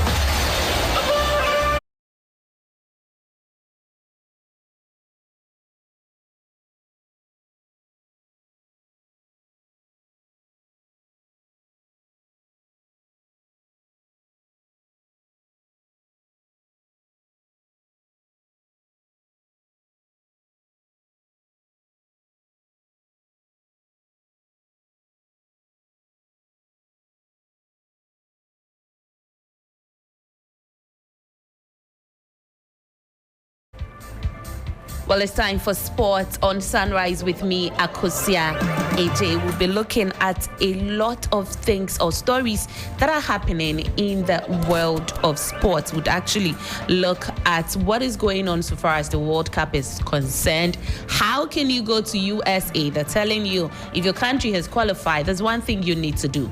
Get a ticket first before you apply. Kumasi Asante Kotoko, they are still unbeaten in the Ghana Premier League, but even though they have had to play some draws. Then we'll be looking at the World Cup again, because 42 countries have qualified now. What is their state now? And then the other 6 who would be joining the 42, when would they be playing their playoffs? Then the CAF Awards was held yesterday. There was no Ghanaian team or Ghanaian player that won an award, but Fuse ODJ was part of the artists that performed. Achraf Hakimi won Player of the Year. And then Morocco captain, that's their women's team captain, Ghislaine Shabak, was also crowned Women's Player of the Year. We'll come back shortly for the details.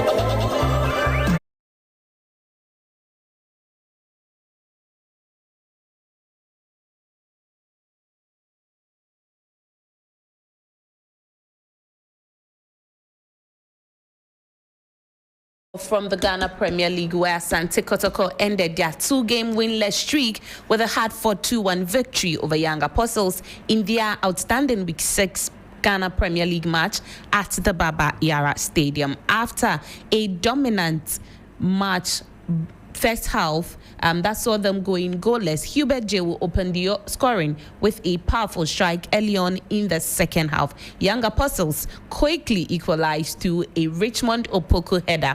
Kotoko pushed for a winner in an intense end-to-end finish, and captain Samba O'Neill sealed the win with a late stoppage time penalty. The result left Kotoko to 5th place on 19 points with one game still in hand. Here is Karim Zito, head coach of Kumasi Asante Kotoko, reacting after the game.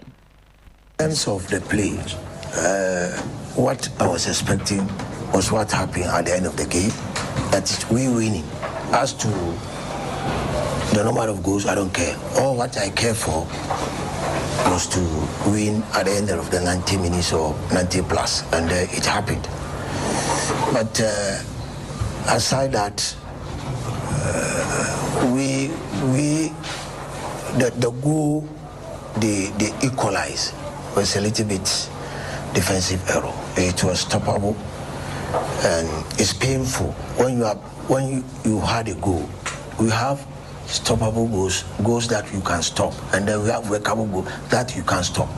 And when you look at the goal scored against us, it was stoppable goal. So I was sad. I wasn't happy about it. But at the end of the day, we kept on fighting.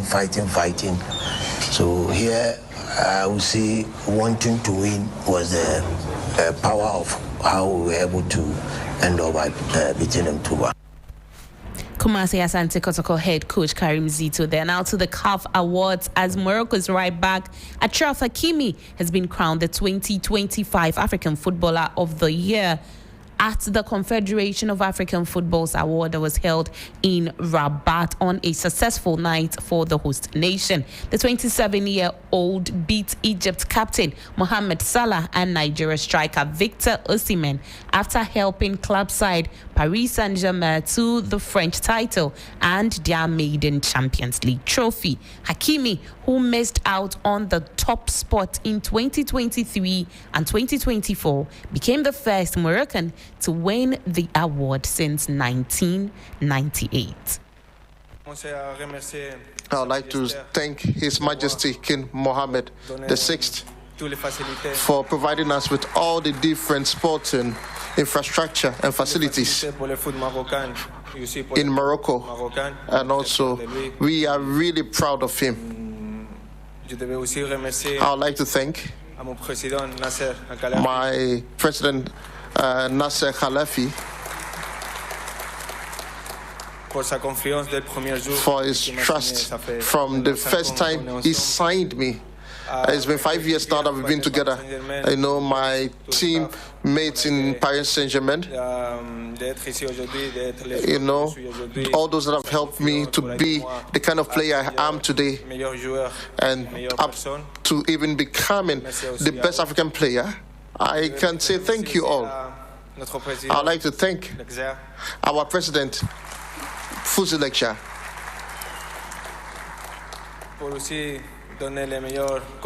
for providing the best of conditions for us to be able to actually practice football in Morocco. And I know that we are all proud of you. Like my teammate Yasin Bono said, we will try to do our best to actually win the AFCON trophy, inshallah, by the grace of God. Achraf Hakimi speaking after winning the 2025 CAF Player of the Year. Meanwhile, Morocco captain Ghislaine Shibak won the women's prize, surprisingly seeing off Nigeria's captain Rashidat Ajibade and Atlas Lionesses teammate Sana.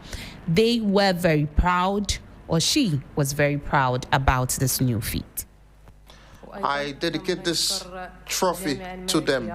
Please allow me to thank the Royal Moroccan Football Federation and the President Fuzi Lecture.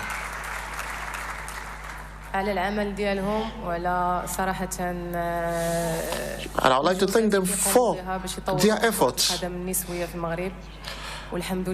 that they have deployed towards boosting and making women's football progress in Africa. And thanks to God, we've been able to have wonderful achievements this year. And women's football would even get better. It's looking promising. I would like to thank my teammates, without whom I would have never been able to perform this good and even be here to receive this wonderful trophy. I can tell you, this trophy is for all of us. Morocco women's team captain Ghislaine Shibak. Meanwhile, Nigeria and Brighton Hove Albion goalkeeper Chiamaka Nnadozie was also crowned the Women's Goalkeeper of the Year for the third time in a row. She used the platform to encourage other goalkeepers to keep working hard. To my fellow nominees, I just wanted you to know that I'm a big fan of all of you, and I watch all your games, and I know very soon we will not just be here every year in Morocco to compete against each other. You guys are the best. I'm not sure the world is ready for what's coming out from Africa. And I believe in the nearest future, all the African goalkeepers will be there in the world competing against the best goalkeepers. Thank you so much, and I love you all.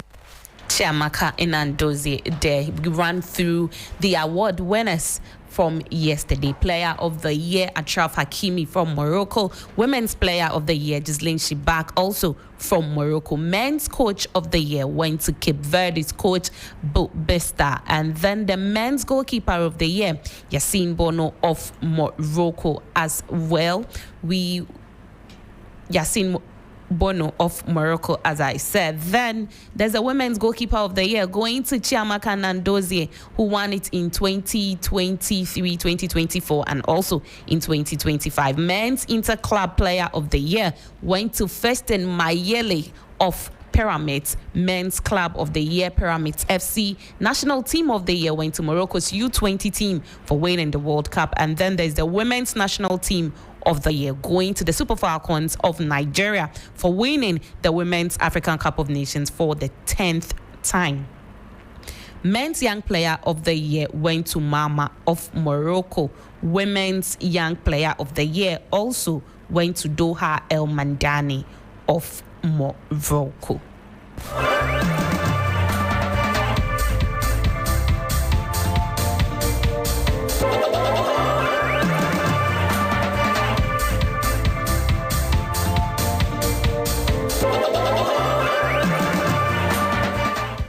To some other stories, and Asamoah Gyan, Ghana's all-time top scorer, has tipped Nigeria, Ivory Coast, and Morocco to shine at the 2025 African Cup of Nations in Morocco. Speaking at the 2025 CAF Awards, Gyan said there are a lot of giants in Africa, but these countries can't go far in the tournament. Gyan's predictions come as no surprise given the impressive performances of these teams in recent years in major competitions.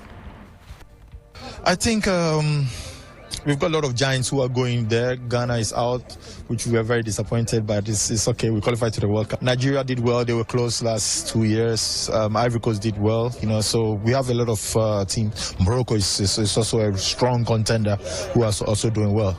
I would say these three countries that I've mentioned, Nigeria, Ivory Coast, and Morocco. Former Black Stars captain Asamoah Gyan there. To some other stories, where the race for the 2026 FIFA World Cup is entering its decisive stretch, with 42 nations out of the 48 already booking their slots, with the playoffs looming. With the playoffs draw immense and final matches for March, global anticipation built ahead of December's official tournament draw. There's more in the following 3 Sports report. The first phase of the FIFA World Cup qualifiers has concluded, with 42 nations securing their places. Among them is Brazil, the only team to qualify in all 22 previous editions of the tournament. UEFA will send 12 teams, including former champions France, Germany, Spain, and England. Africa's 9 qualifiers present a mix of historic achievers and returning powers. Morocco, Africa's first ever World Cup semi-finalist, headlined the group alongside Ghana, who in 2010 became the continent's second quarter-finalist after Cameroon. They are joined by first-timers Cape Verde, and returning sides Egypt, Algeria, South Africa, and Ivory Coast. The Asian Football Federation will feature 8 participants, highlighted by debutants Jordan and Uzbekistan. In CONCACAF, host Canada, Mexico, and the United States of America received automatic berth, while Curaçao make history as the smallest nation ever to reach the World Cup. Obispo gets the header out. Curaçao have done it. A blue wave is heading to the World Cup.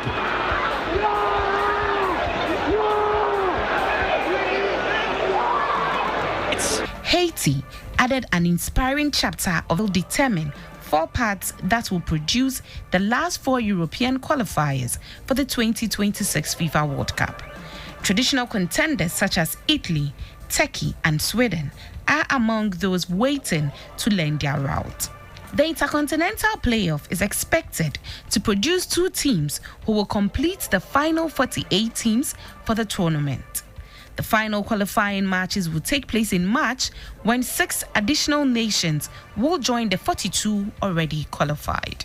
The final draw for the FIFA World Cup 2026 is scheduled for 5th December in Washington, D.C. at the Kennedy. So if you are preparing to go for the World Cup to watch the Black Stars play, there's a bit of information you need to get. So the United States Secretary of State, Marco Rubio, has stated that holding a 2026 World Cup ticket does not guarantee entry into the country. Marco Rubio urges those intending to come to the USA for the World Cup to take the proper steps to make sure they are legally allowed into the country.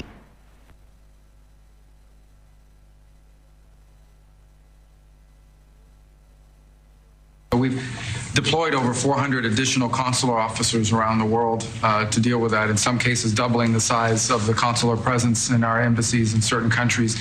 And the good news now is that about 80% of the world you can get an appointment within 60 days. It used to take, half a year or longer, and now sometimes it took, now you can get it in less than 2 months, where in places it took over a year. In places, for example, like Brazil and Argentina, it took over a year to get an appointment. Now you can get it in less than 2 months. So our advice to everybody is, if you have a ticket for any of the games, you need to apply if you haven't done so as soon as possible. Don't wait till the last minute. Your ticket is not a visa. It doesn't guarantee admission to the U.S. It guarantees you an expedited appointment. You're still going to go through the same vetting.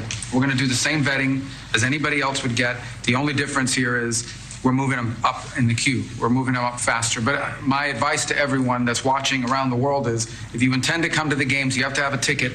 You need to apply. Apply as soon as possible. You're going to get your interview within, 6 to 8 weeks, and move forward from there. Don't wait till the last minute to do it. Marco Rubio there, and all is set for the final of the 2025 CAF Women's Champions League between ASFA of Morocco and Ivory Coast ASEC Mimosa at the Suez Canal Stadium in Ismailia. ASFA will be hoping to regain the title they won in 2022. However, CAF Women's Champions League debutants ASEC Mimosa are poised to make history as the first West African side to clinch the trophy.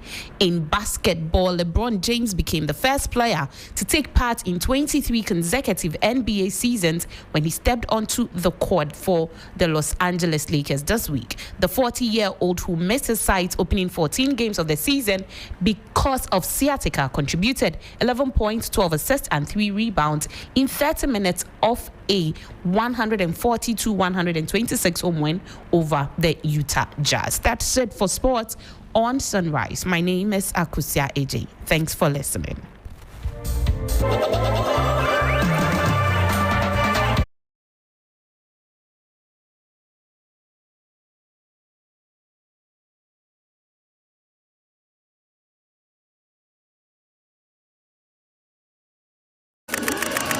Years been long, deadlines, hustle, pressure. Now it's time to breathe, to dance, to feel again. The music hits, waves crush, energy rises. You're surrounded by good people and golden light. This is your reset, your freedom, your joy. 3FM All White Party, the beach edition, where paradise meets the party. Labadi Beach Hotel, 28 December. Lock it up.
I've watched you. Sometimes our people disagree with you, but I mean, I understand some of your approach. I mean, sometimes we take a hard bite. It helps us as politicians. Nowadays, when I listen to you, I even panic.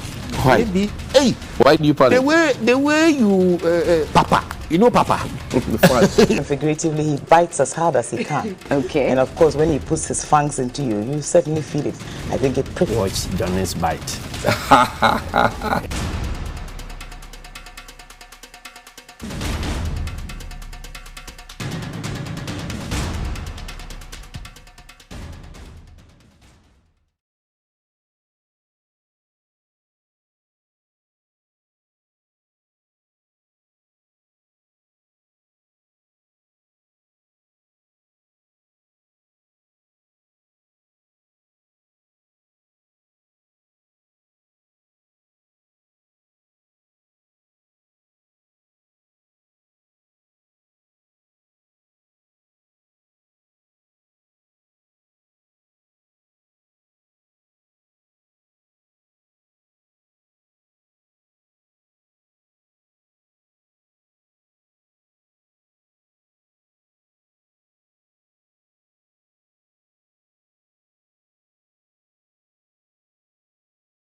Life. Let me show you 2 easy ways to get in the game. First, grab your phone and dial *712#. That's *712#. Choose option 1 to buy a ticket for yourself, or option 2 to buy for someone else. Do you want the system to generate a lucky ticket for you? You go with option 1 again. Prefer to choose your own ticket number. That's option 2. Confirm your payment with Momo, and boom, you are in. Now for the online way, head over to theluckiestafrica.com. That's theluckiestafrica.com and register. Tap on community tickets to either pick your own lucky number or let the system choose one for you. You can also buy a ticket for someone else.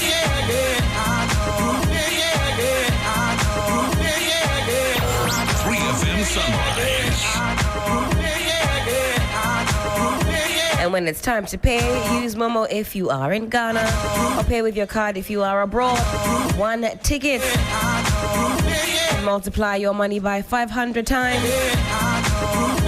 and your whole community could win 10 times over. This is your golden chance. Hop on and let's get lucky together, because luck is everywhere.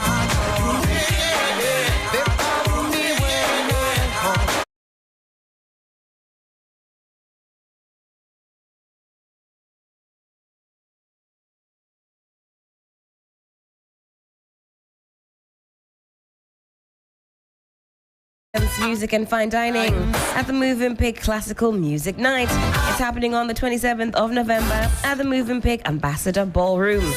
Come enjoy an enchanting evening of live performances by Guy Bertrand and Kokwi Salome. Savor an exquisite four-course dinner with perfect wine pairings and capture magical moments with the photo experiences. It's more than an evening. It's a symphony of taste, sound, and style, crafted for those who cherish the finer things in life. Hurry now, though. Seats are limited. Don't miss your chance to be part of an evening where every note hits the heart and every flavor delights the palate. Now, the price is a cool 1,800 Ghana cedis. Reserve your seats today by simply calling 020-433-3126 or 0302-611-000. That's 0302-611-000. Mawuena Classical Music Night, where music meets elegance and moments turn into memories. Last night at the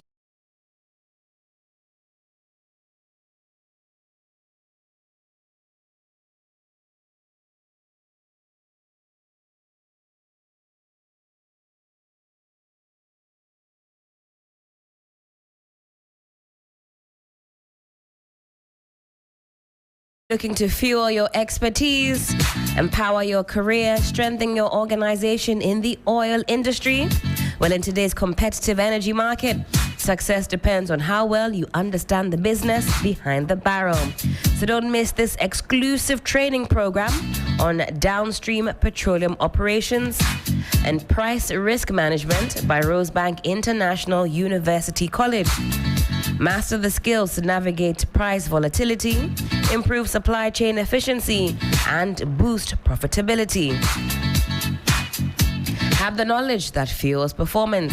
It's happening on the 6th, the 13th, and the 20th of December, 2025. The venue is the Rosebank International University College at Appiah-Ampofo Accra. Now, who should attend? Well, this training course is designed specifically for professionals in energy, finance, oil marketing companies, bulk distribution firms, and petroleum logistics. This special training will deepen your knowledge of the downstream value chain, from supply, storage, and distribution to pricing and regulatory compliance. Facilitated by seasoned industry experts with years of experience in petroleum marketing, trading, and policy regulation. This is your chance to stay ahead in a fast-changing industry. And you can register now by calling 030-700-7800. That's 030-700-800. You can also reach Fred on 020-937-8943 or visit www.riuc.edu.gh.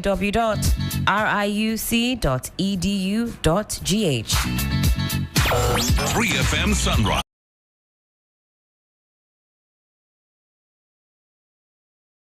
And are you ready to take your accounting skills to the cloud?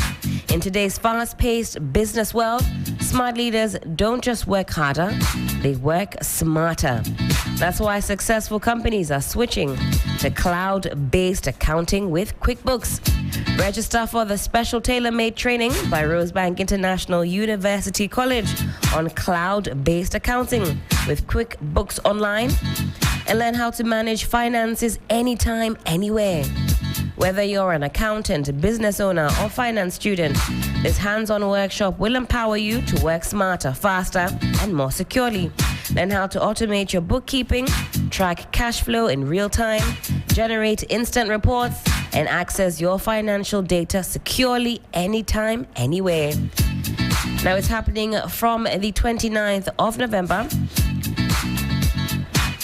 through to the 6th of December and also on the 13th of December 2025. And the venue is the Rosebank International University College at Appiah House Airport, Accra. It's designed especially for SME owners, finance managers, and corporate professionals who want to stay ahead of the curve. This hands-on session will be led by certified QuickBooks experts with real-world experience, helping businesses go digital and boost efficiency. Don't play with the chicks, soar with the ego. Take your company's accounting to the cloud. Be counted among those who are ready to bring change to their business. And you can register now by simply calling 030-700-7800. That's 030-700-7800. You can also reach Fred on 020-937-8943 or simply visit www.riuc.edu.gh.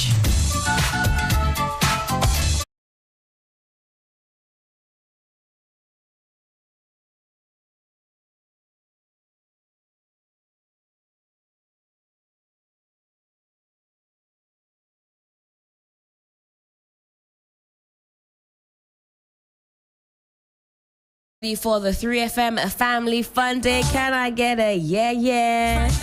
The countdown is well and truly on.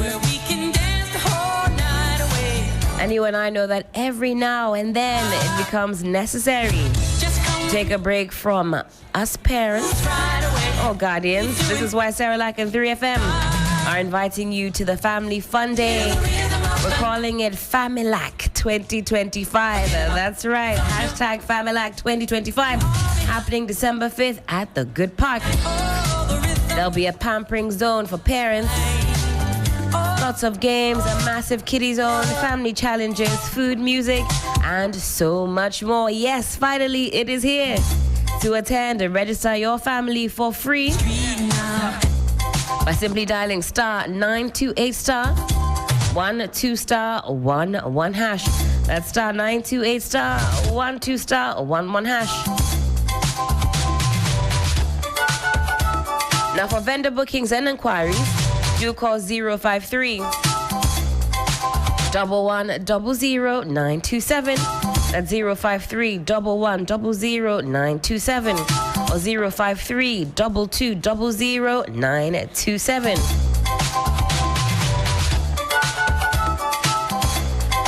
3FM Family Fun Day is powered by Cerelac. And Cerelac says, care for them, count on us. Of course, 3FM 92.7 is your urban lifestyle radio.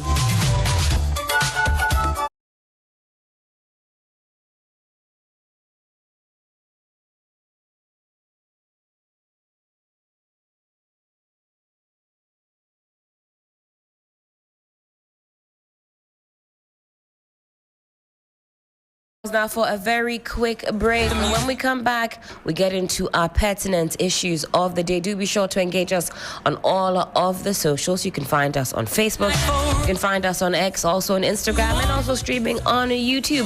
Make sure that you never miss a beat. Don't go too far. We will be right back.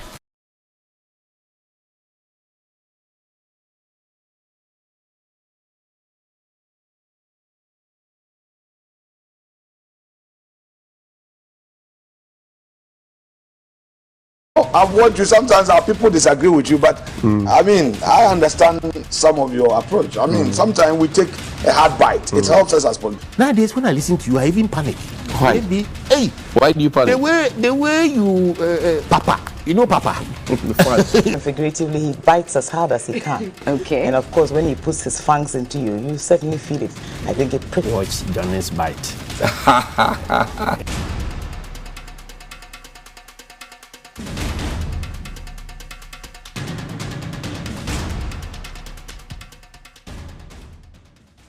We can do better.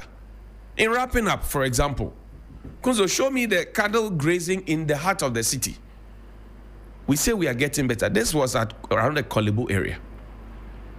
Cattle grazing in the city, around a place called Baba, around Kolebu area. Cattle grazing in the city. Alote, good morning to you. This is the ring road. The ring road. You're heading towards, what do you call it? The Circle Dubai.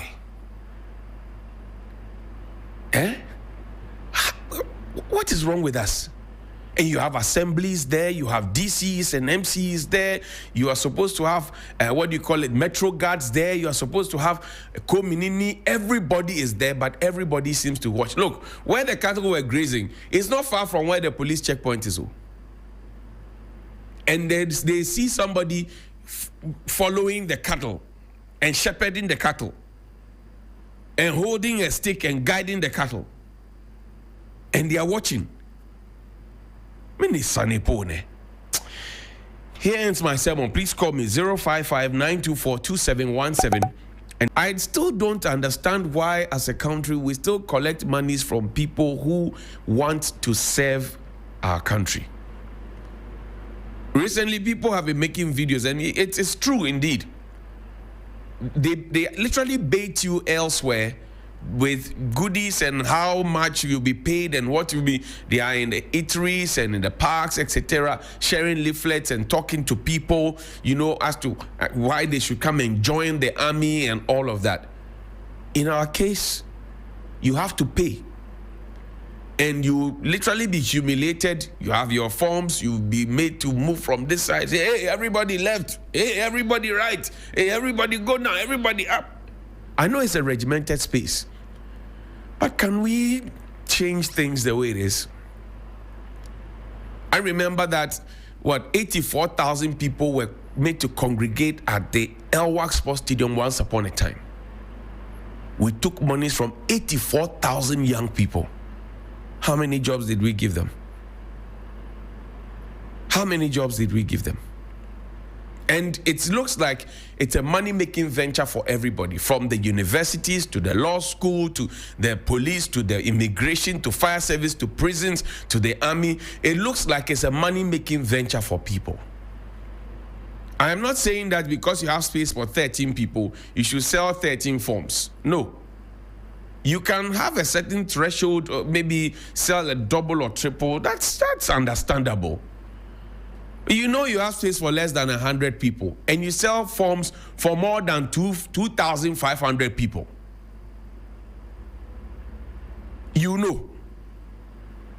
So we are literally exploiting the people because they are desperate for jobs. And I'm saying that should not be happening as a country. And I keep telling you that some of the people at the helm of affairs back in the day when they were in the universities had jobs being pushed to them, job offers. They themselves came to tell us. They came to tell us that the UACs and what have you were literally coming to them because they were looking for university graduates. So they will come and push the offers, under their doors. After they have taken allowances for going to school, and after they have had breakfast, lunch, and supper and snacks, after they have had orderlies come to take care of their rooms. Yes. That's a reality. In the past, all these goodies were enjoyed. Today, we are told that we are getting better. But the better that we are getting, or whatever description you want to give to it or assign to it, it doesn't look better. And I'm sure that we can do better. In wrapping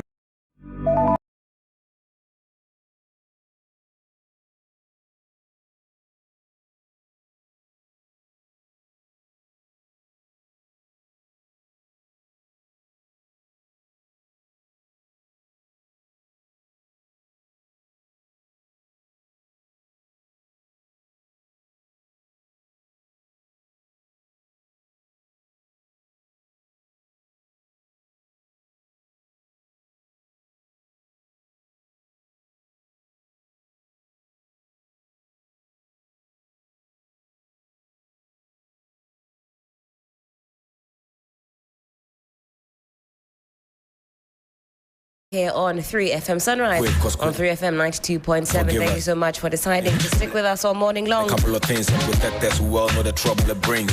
West won't break us, West will make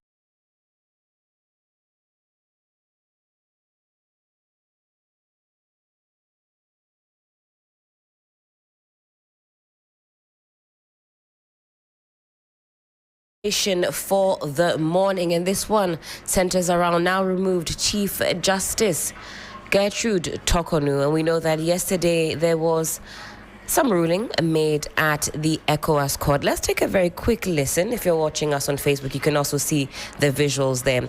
When we come back, we dissect exactly what is happening with this particular situation. We'll also be engaging some private legal practitioners who will be able to put some more flesh on the bones and give us some understanding. This morning, if you were with us as we did the news review, you'll see that there were some interesting headlines that seem to capture different aspects of this latest development.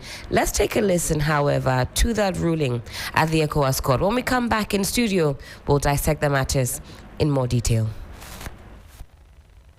While the applicant met the 5-year timeline for applying for review, but their failure to satisfy the requirements of the new facts renders the compliance invaluable, as the requirement of admissibility of an application for review are cumulative.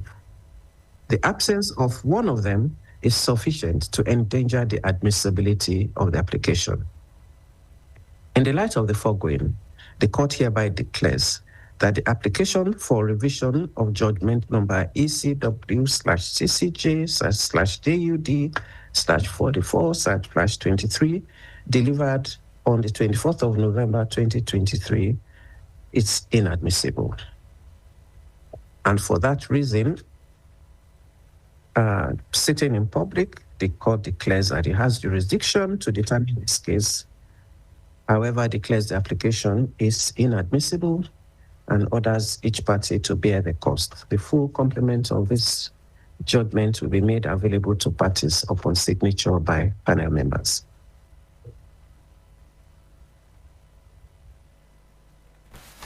All right, so that was that soundbite yesterday, and we brought you some of that live from the ECOWAS court. If you joined us yesterday, we had that live for you. So what exactly is happening? Well, there were some precautionary measures sought by Chief Justice at the ECOWAS court. And what exactly were these measures? A suspension of the disciplinary removal process against the Chief Justice pending the hearing and determination of the case. B, continuous enjoyment of paraphernalia and entitlements, Chief Justice's office pending the hearing and determination of the case. And C, a refrain from taking any other measures that may harm the rights claimed by the Chief Justice. That was what was being sought by former CJ Gertrude Tokonu. What was the decision? Well, the former CJ failed to demonstrate the existence of imminent or exceptional circumstance that would justify the urgency of the application, and also the request for provisional measures by the Chief Justice dismissed.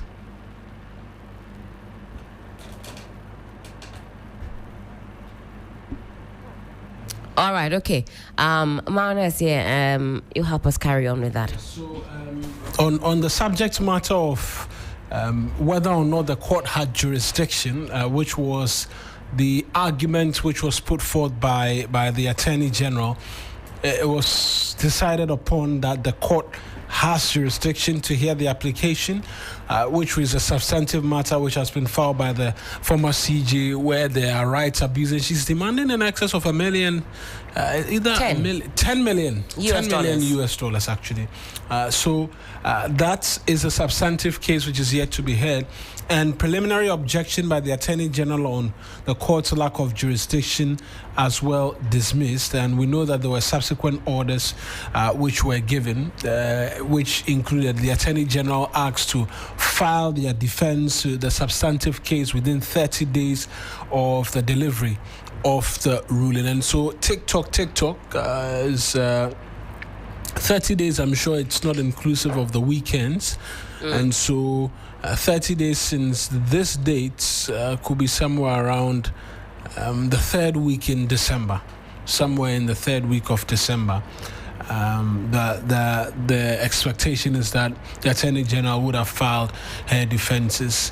But these were the interim measures she was requesting from the court. And when I say interim measures, it means the Chief Justice's interim measures, which she was seeking to have the courts declare that her ladyship Justice Gertrude Torkornoo is still the Chief Justice of Ghana. She had wanted that granted to her, that she has no personal right to the continuous performance of the functions of the office of the Chief Justice, where she is a subject of constitutionally prescribed removal proceedings, that the suspension of the Chief Justice from office was not done unilaterally or arbitrarily by the President, that the suspension from office was done strictly in accordance with the provisions of Ghana's constitution. This is the Attorney General's objection to her interim measures she was seeking and praying at the court, which was subsequently granted. But we know that there's been arguments forth by some lawyers of the Chief Justice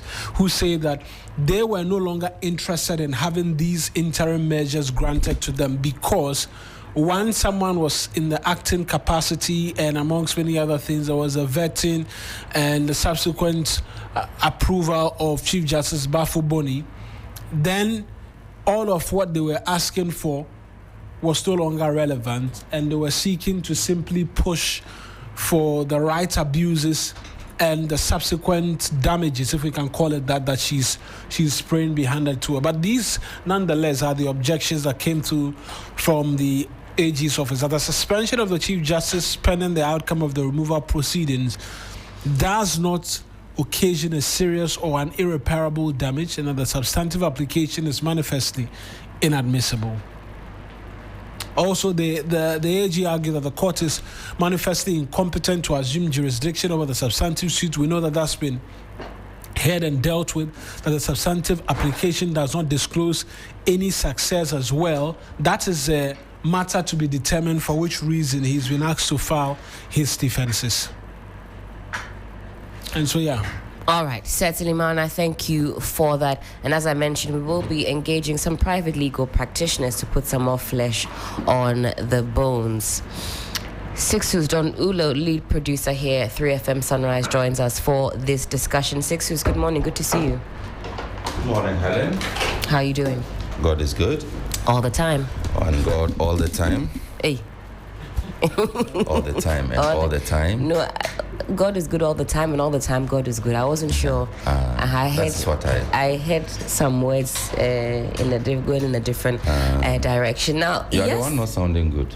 Yesterday, of course, we carried this live as the ruling was being delivered towards the end of the morning show. Subsequent to that, it appears that there has been some, Mawuena, would we call it confusion as to what exactly was being sought yesterday, what exactly the ECOWAS court's ruling was, and what the consequences thereafter will be. We're seeking to bring some clarity to this matter. Depending on what publication you read from, you would have a different sense of what the future looks like for now removed CJ Justice Torkornoo. Sixtus, your thoughts on yesterday's ruling and why there seems to be this discrepancy in the understanding of the law, especially this idea that the ECOWAS court does not have jurisdiction. It's something we have discussed in some detail, and I don't know why that question would even arise at this point. I don't think it's a misunderstanding.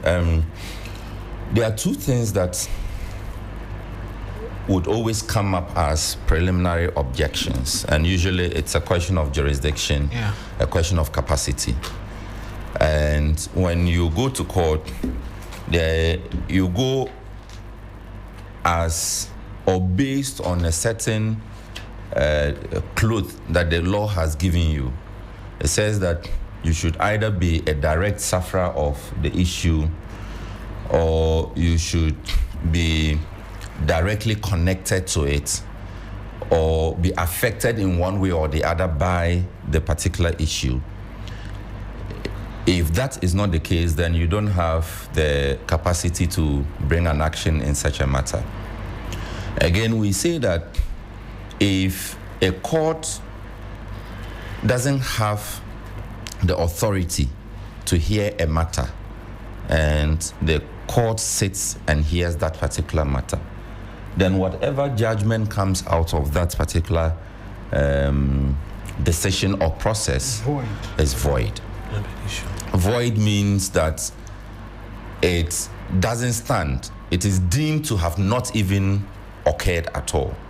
And some of there are some instances that, or some cases or situations, not on jurisdiction. There are some events that would be described as voidable, meaning that there's some legal authority to it until one of the parties take a step to change it otherwise.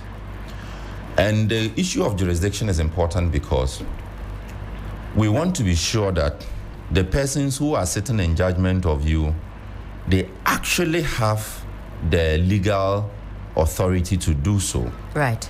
That you don't have Mawuena made a judge in your matter when Mawuena is 100 miles away from, in terms of authority, from you. You are not his subject.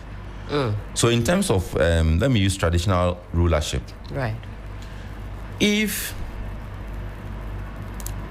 a chief, or if I do something and your chief is supposed to sit in judgment of me, the first question that will come up is whether your chief has the authority to hear a matter that is about me or is concerning me. Am I his subject? Am I one of his people? Do I live within his area? I don't want to continue using the word jurisdiction. Catchment area. His catchment area. Good. Do I answer to him? Am I bound by his rules? All those are questions that will be answered to point to the fact or otherwise that are there maybe he has any jurisdiction special over circumstances that mean that this particular ruler can extend his rule to my particular area? My area, exactly. And maybe the Asantehene is the best example to use in this. You see, he has distilled, in the past, he distilled a number of chiefs over Galamsey. Indeed. Good. Those chiefs come directly under him. They answer to him. They are his subjects. His laws are binding on them. But I'm not sure that the Asantehene can come to your village, what's the name again? Your proud Esium. I'm not sure he can come and distill the chief of Esium. We have our own Ochihene. Yes. Yes. Okay.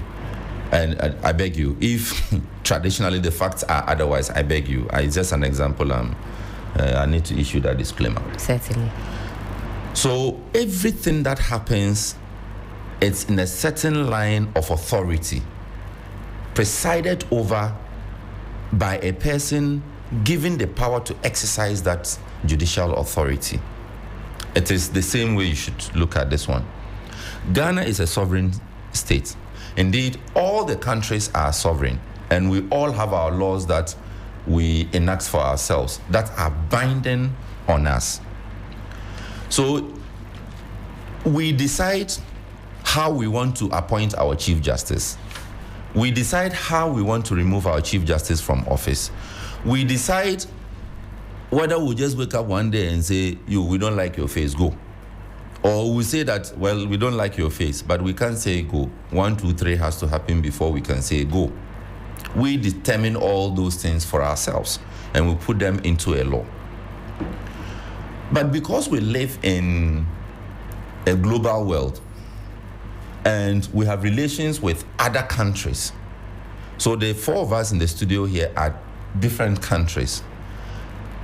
We do business. So I'm country A. I do business with country B. I do business with country C, country D. You do business with B, D. We are interrelated in some ways. Business, diplomacy, even marriage. So we say that because we want to have an organization, the 3 of us are related in a way, we want to also put a certain structure in place that would say that if I have a problem, A has a problem with B, A can go to another authority to say that, look, A is not treating me well. And the way A is going, I will not get justice within the territory of A. But you are the higher authority. And A has submitted himself to you to say that in 1, 2, 3 circumstances, he will listen to your judgment, or he will submit himself to your judgment. That is the ECOWAS court. Mm-hmm. But it does not mean that the ECOWAS court is higher than the domestic court. Ghana has only subscribed to say that to enhance relations, to enhance trade, commerce, to enhance inter-country and all of those things, we are signing onto this treaty or these protocols that gives the ECOWAS court the authority to hear certain matters, but it is not all matters that the ECOWAS court can hear. Right. So that is why in the objection that we heard from Ghana, the objection said that you don't have the jurisdiction because the Supreme Court of Ghana, which is the highest court of the land, has heard the matter or is dealing with the matter. Right. So it is not in your place, an external body, to come and say that this is wrong. You can't come and tell us what to do in our own land. Simply put, bluntly put. Although we have the submitted ourselves to this process of you also being an arbiter in our matters. Exactly. Can it work both ways? Oh, it can work. The establishing law will always determine what kind of issues. Okay. That is why in overruling the objection, the ECOWAS court said that this was a human rights issue. And so long as it is a human rights issue, the ECOWAS court has jurisdiction because Ghana has submitted itself to the protocols of ECOWAS that says that ECOWAS as an economic community will ensure that if a Ghanaian is being maltreated in his own country, abused in his own country, I almost said misused, in his own country. Why would that even come up? I wanted to rhyme. The ECOWAS court would then come in to put Ghana in order. Okay. I don't know if you are following. I'm following. Okay. So there will be issues that will come up that Ghana will have to then submit to the ECOWAS court. So that is why in overruling the objection, the court said this is one of the issues that we have a say in. So if you are dismissed from your job unfairly or wrongfully, and you don't seem to find justice in your land, then you can say, I'm going to the ECOWAS court. Right. So maybe Charlotte Osei could have also said she was going to the ECOWAS court. That's fine. Right. I just want to add to what Sixtus has just said, not cutting him, but in all of the explanation, it is also very important to note that the processes in the Ghanaian courts do not have to be completed before she seeks a remedy at the ECOWAS court. Okay. From what we understand, you can go straight without even wanting to go into, or even if you have a matter pending before the Ghanaian court, without it being completely done, you can still head to the ECOWAS court. Why does there appear to be that consensus that you should wait for these domestic that's been an processes argument that's come to be completed? No, actually, I don't have the protocols here, but in a lot of these international processes, they require that you finish the process. That you exhaust the local remedies available to you. So you cannot, government, you have a contract. Government awards you a contract. Then unfairly, unjustly terminates the contract. We have a plethora of local remedies. So you would have to, you could go to the local court. There could even be a mediation or arbitration process. You could be a lot of other avenues that are availed you domestically. It is when you go through these, you exhaust the processes, then you realize that there is indeed no justice availed you. Then you say that I am going to the international forum. And a lot of the time, especially in business transactions, the agreement will always say, determine the forum, that if we have a conflict arising out of this, we would want so and so arbitration center to deal with the matter for us. Do you get it? Right. So it's also, yes, there's a conversation there, but there's always the need to exhaust the local remedies before you move on. Would you say that this is by way of law or this is by way of convention? This idea that you exhaust should, Exhaust. No, it's like I said, it is mostly defined by the law itself. Right, okay. And there are instances that the court itself will even turn you away. Will ask you, have you gone through your local remedies? No. Go and deal with them first. Because like I said, the country is a sovereign nation. And you cannot have a court sitting somewhere in Abuja telling the local country how to run its affairs. You can't have that.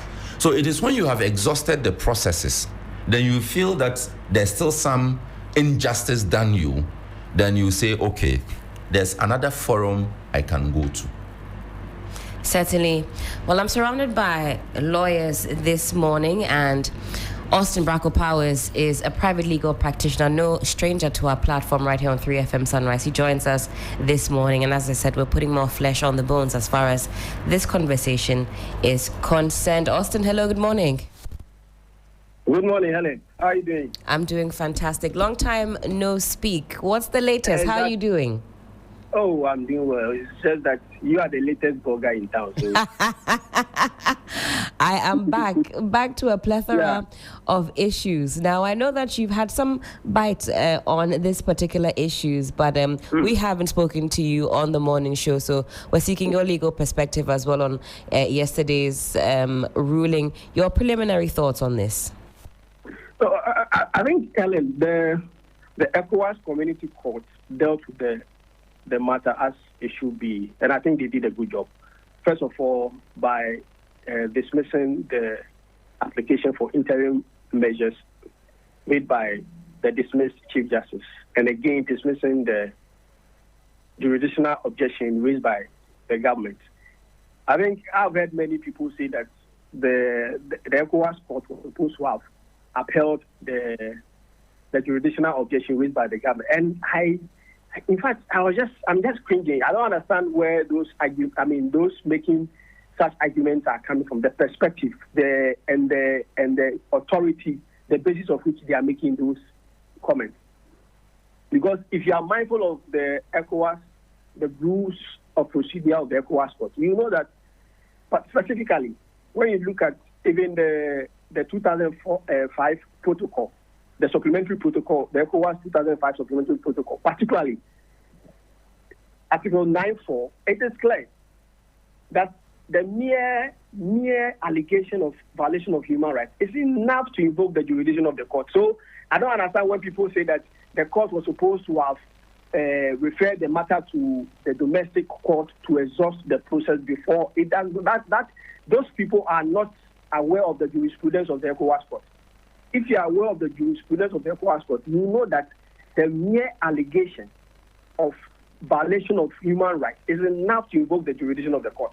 So that the argument mounted by the government, in fact, it was just pure fantasy. In fact, you describe it as legally weak from the outset. Ellen, the Attorney General's objection to the jurisdiction of the ECOWAS court, it was ill-founded.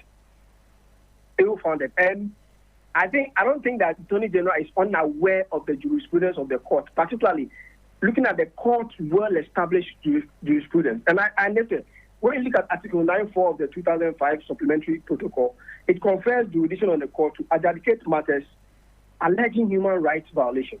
So consistently, when you look at a string of cases, consistently the court has held that a mere allegation of human rights violation is sufficient to activate its jurisdiction.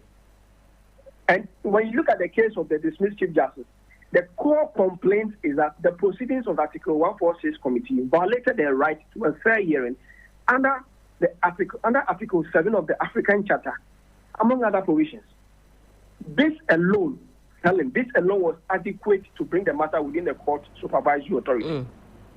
So there was no basis in the objection raised by the government, and they should have. I think they knew that, just that they wanted to object, just to prop the country to know that at least they also tried to challenge the situation of the court. But right, Helen, let's make the argument. Our people, some of our leaders are aware of the authority of the ECOWAS court, and they know that the ECOWAS court has jurisdiction. There's no way, there hasn't been any case where the ECOWAS court will tell you that go and exhaust the domestic procedure or process before coming to us. It doesn't work that way.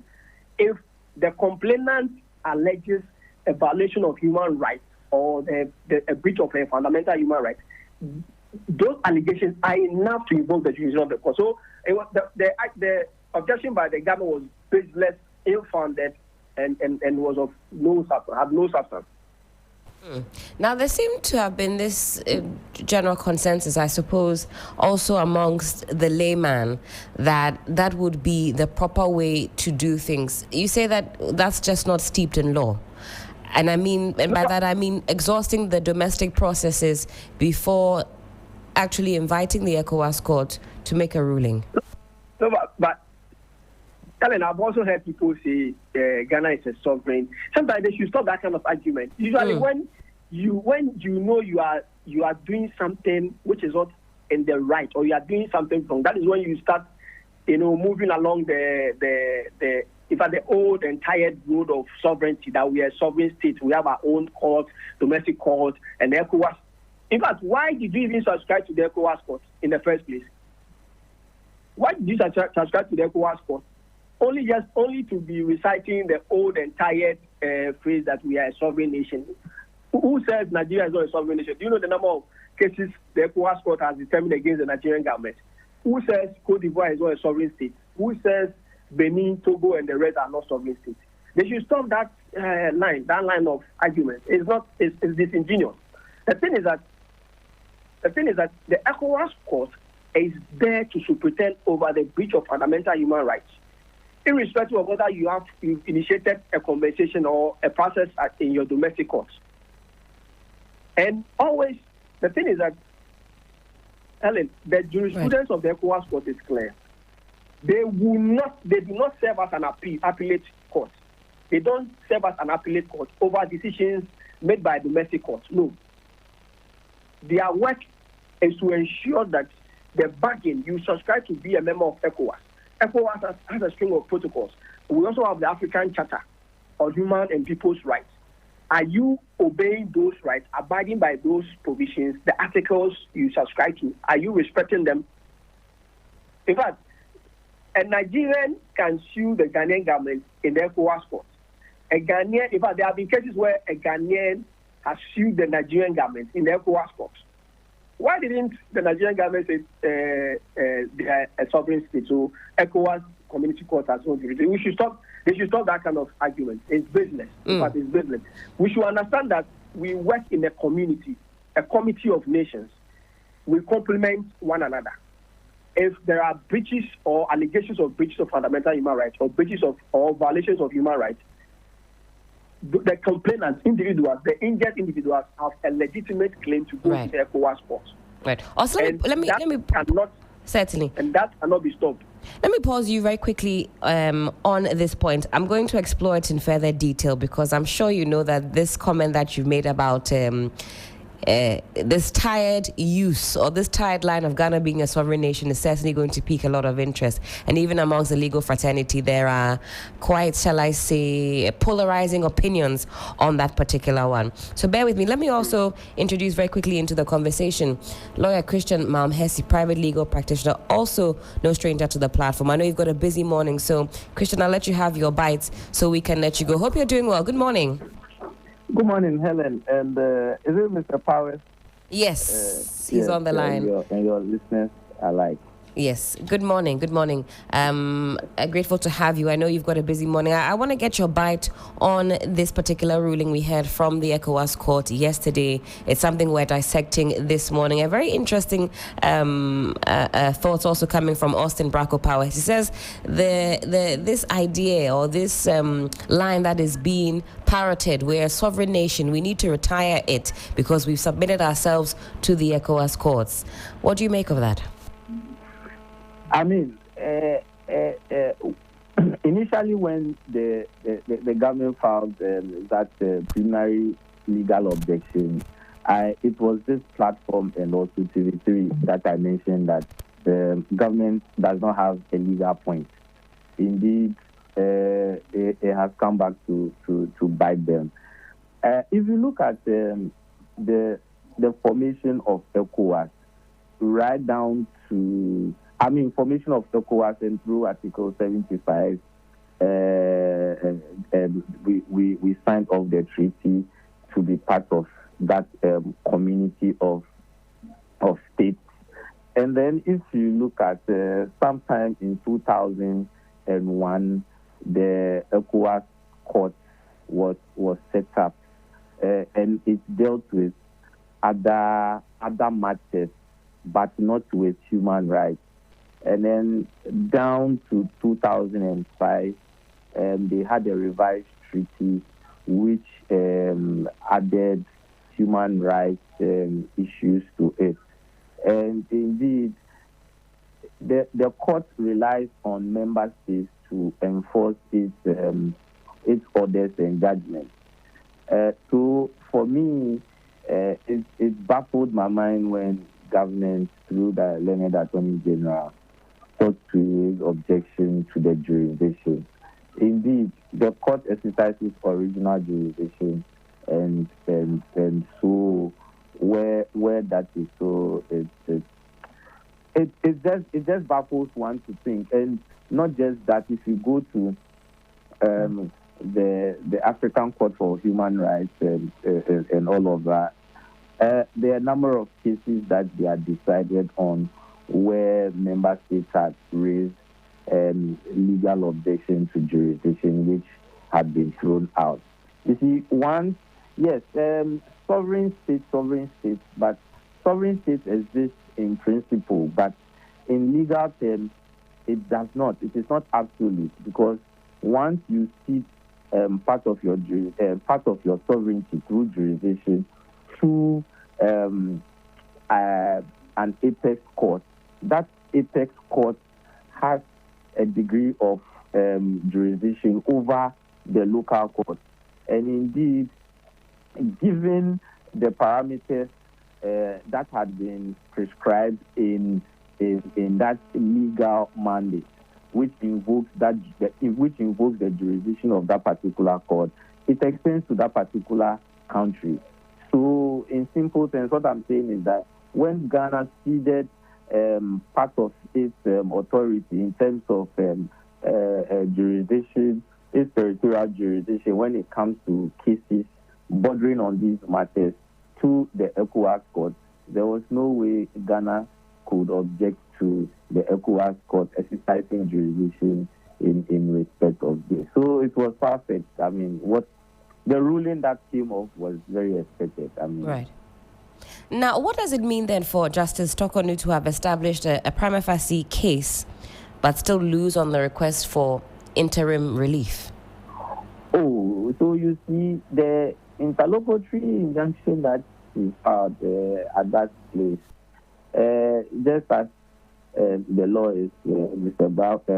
Powers will also tell you that when you file such an application for injunction, there are key elements that the court looks at. You see, so we look at irreparable damage, we look at hardship, we look at the balance of convenience, we look at the prima facie of the application that has been brought, whether it construes same in the substantive case. Now, the court in its ruling concluded, amongst other things, that there is no urgency in the application. Basically, meaning that the application was moot. It went on to say that the thing that the leadership was looking for has already happened 3 months thereafter. So indeed, if the court is willing to consider and give its judicial orders, it will be in futility. And to that extent, there existed no exceptional circumstances for the court to conclude and thereafter give its judicial orders or ruling in that direction. So that is why that application also failed. If it had been brought earlier, there would have been merit with it, because the leadership indeed cited facts which I believe had happened, not facts that never happened. But as to whether those facts fit the law, it must satisfy the elements that I mentioned, because it is fact and the law that gives a judicial decision, given the analysis or principles that will be supported in the legal analysis to come to the judicial decision. So an injunctive application, like we say, is a timeless application and it's also discretionary. Right. So once it was brought, not in the sense of urgency, and the things that because she had been suspended, she had been removed, and all of that. So then, in essence, what are we looking at? The court will exercise its orders in futility. So the wisdom of the court was that let us put that aside and go into the matters. We given the state 30 days to file its defense, and then we will look at the matters. And the interesting thing that I like to engage is that, I mean, looking at it hypothetically, let's assume that the ECOWAS court set aside all the things that the committee and all that had happened. It would mean that former Chief Justice will become a de facto Chief Justice. De facto, and then the one that respectively Bafo Boni will be the de jure, because the de jure, because he has been recognized by investiture. He has taken the oath of office and everything, so he is state recognized. So he will be de jure, and this one will be de facto. And when that happens, hypothetically or academically looking at it, it would mean that we will now have the de facto going head on to fight the de jure for the de jure's removal. So this is a fight, it's a legal fight that will not end now, but we are looking at how all of these things would unfold. And it is the better for us, because it is further expanding our constitutional jurisprudence, because this is unique. It's never happened in our jurisdiction before. Absolutely. Christian, thank you so much for your time this morning and giving us your perspective on 3FM Sunrise. We still have Austin Bracco Powers on the telephone lines. We'll continue on with the conversation now. Austin, my next question then is, how binding are the decisions of the ECOWAS Community Court of Justice on member states like Ghana? We've talked about this issue of sovereignty. What does it mean in practicality? Yes. The thing is that the ECOWAS court itself has no jurisdiction to enforce. The ECOWAS court has no jurisdiction to enforce its own decision. So what happened is that it is the General Assembly that has the power. If you look at the ECOWAS constituting document, it is the General Assembly that has the power to enforce the decision of the ECOWAS court. And a member state that refuses to, in fact, implement the outcome of the ECOWAS court or a decision of the ECOWAS court, will, final analysis, will have its membership suspended. So, in fact, there are a string of measures the General Assembly will take to make sure that a member state abides or respects the decision of the ECOWAS court. And suspension is one of it.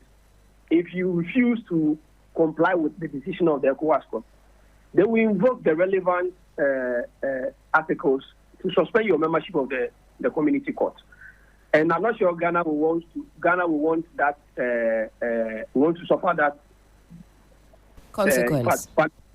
Looking at how we've worked tirelessly to ensure that ECOWAS, in fact, becomes one of the most either the better of the sub-regional bodies on the continent. So that will be it. And I don't think Ghana will want to risk that. And the thing is that, I mean, the fact that the ECOWAS court has dismissed the application for interim measures filed by a dismissed chief justice does not affect in any way the substance of a case.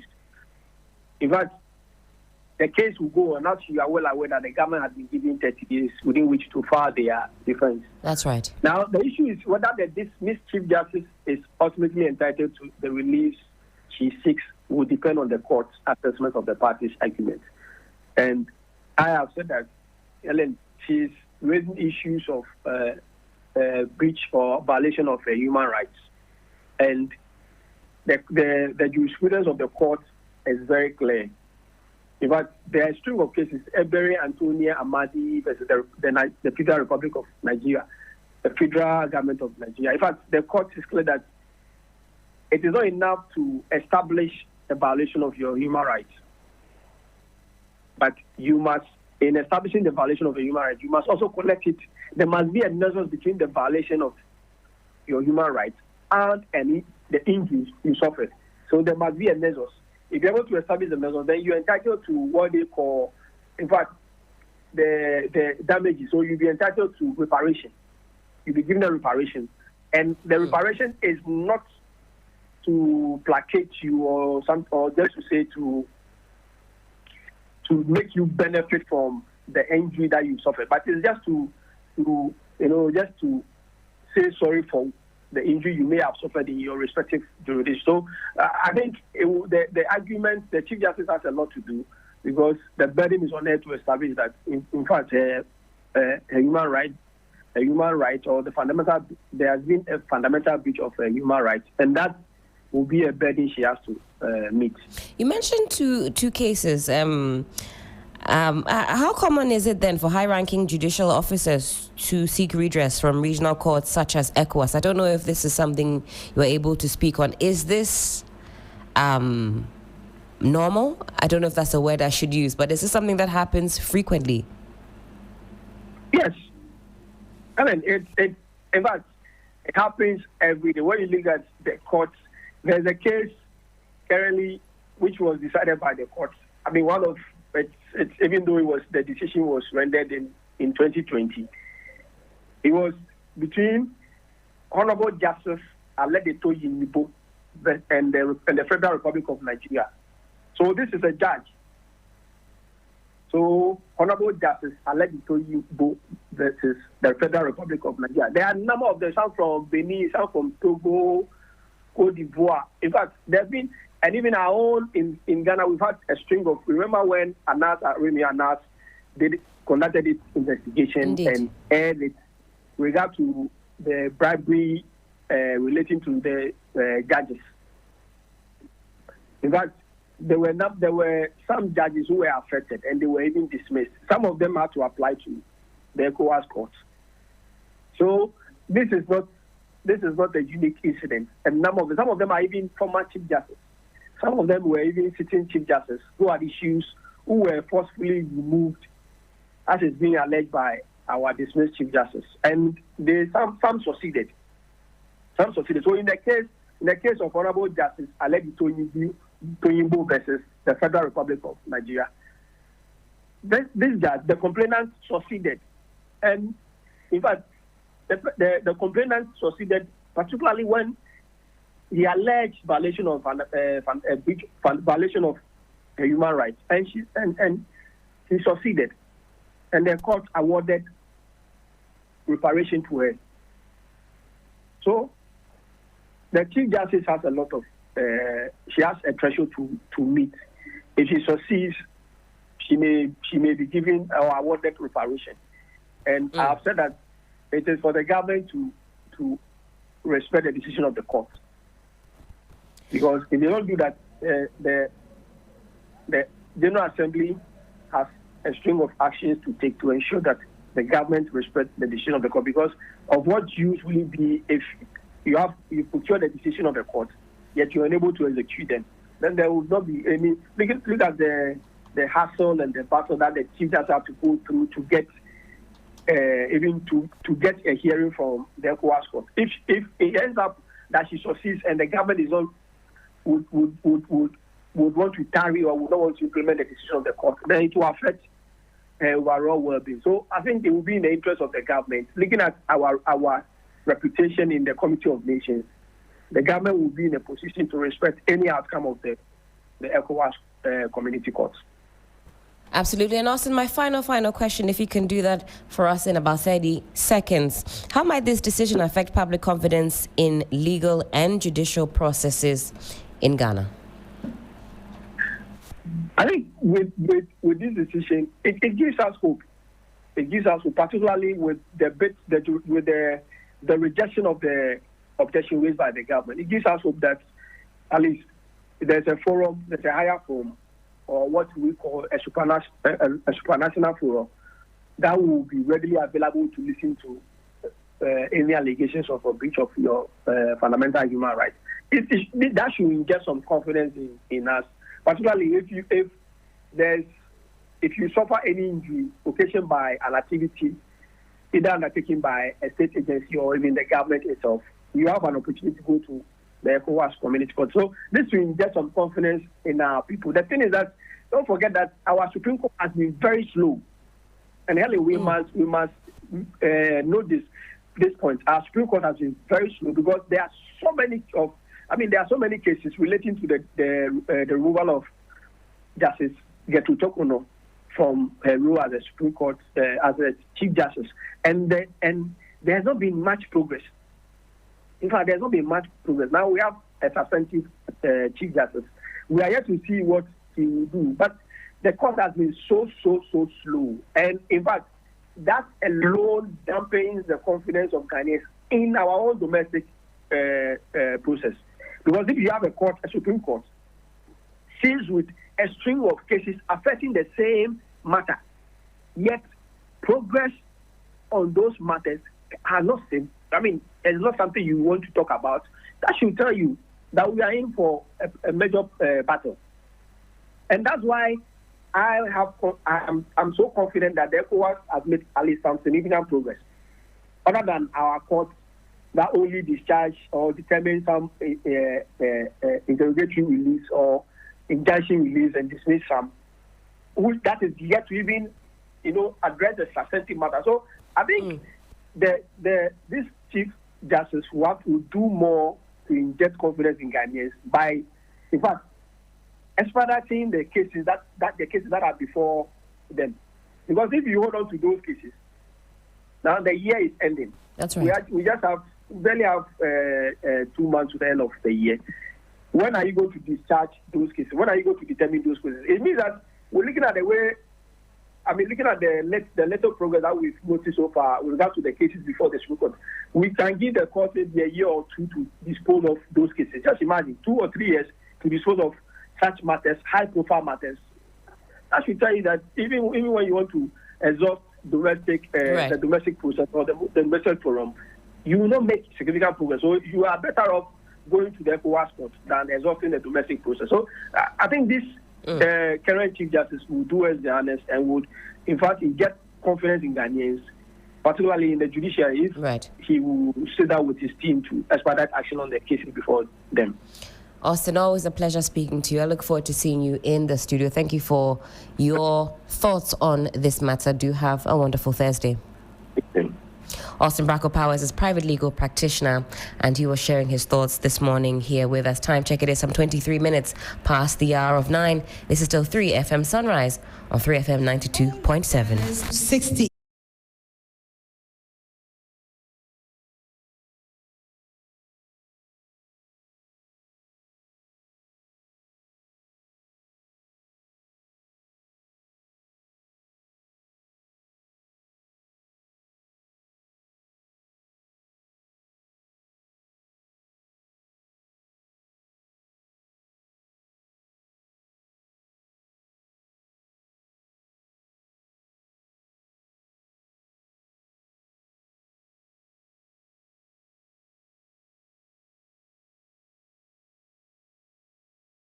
Is delivered in our country. And this is why I find the need to draw the nation's attention to the serious violations of the Constitution and law in the process. While I'm living.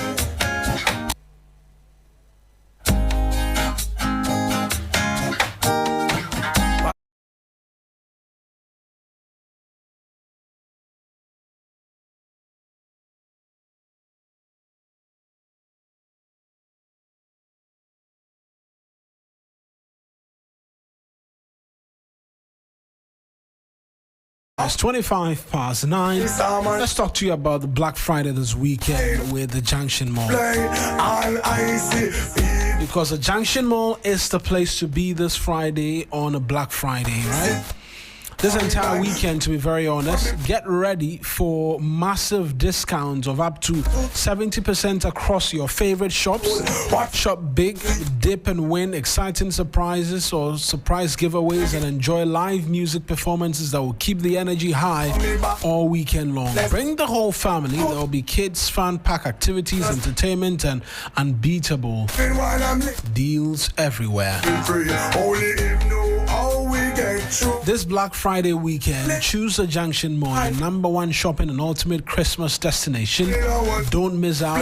Shop, dip, win, and celebrate at the Junction Mall. The Junction Mall. Join, explore, shop, and enjoy. Stay, opportunity, a scarce commodity.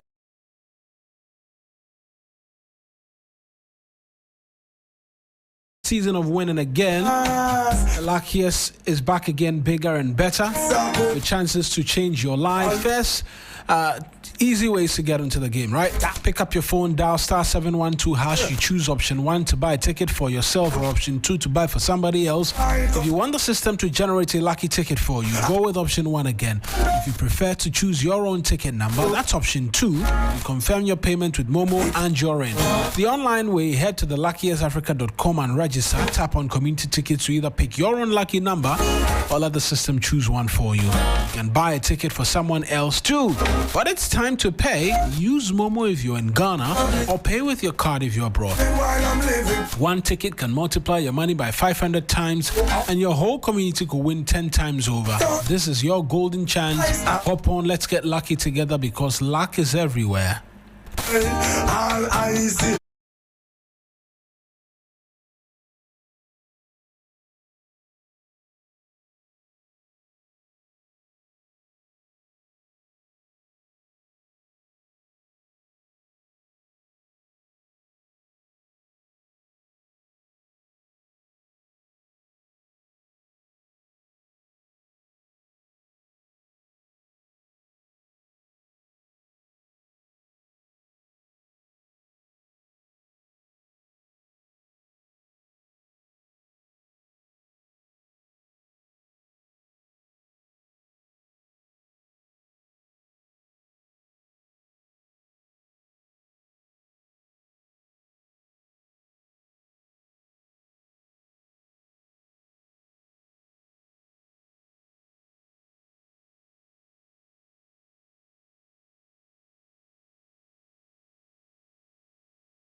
We have some special friends from, you can call them Danube, you can call them Danube, but always know that the E is expected to be silent.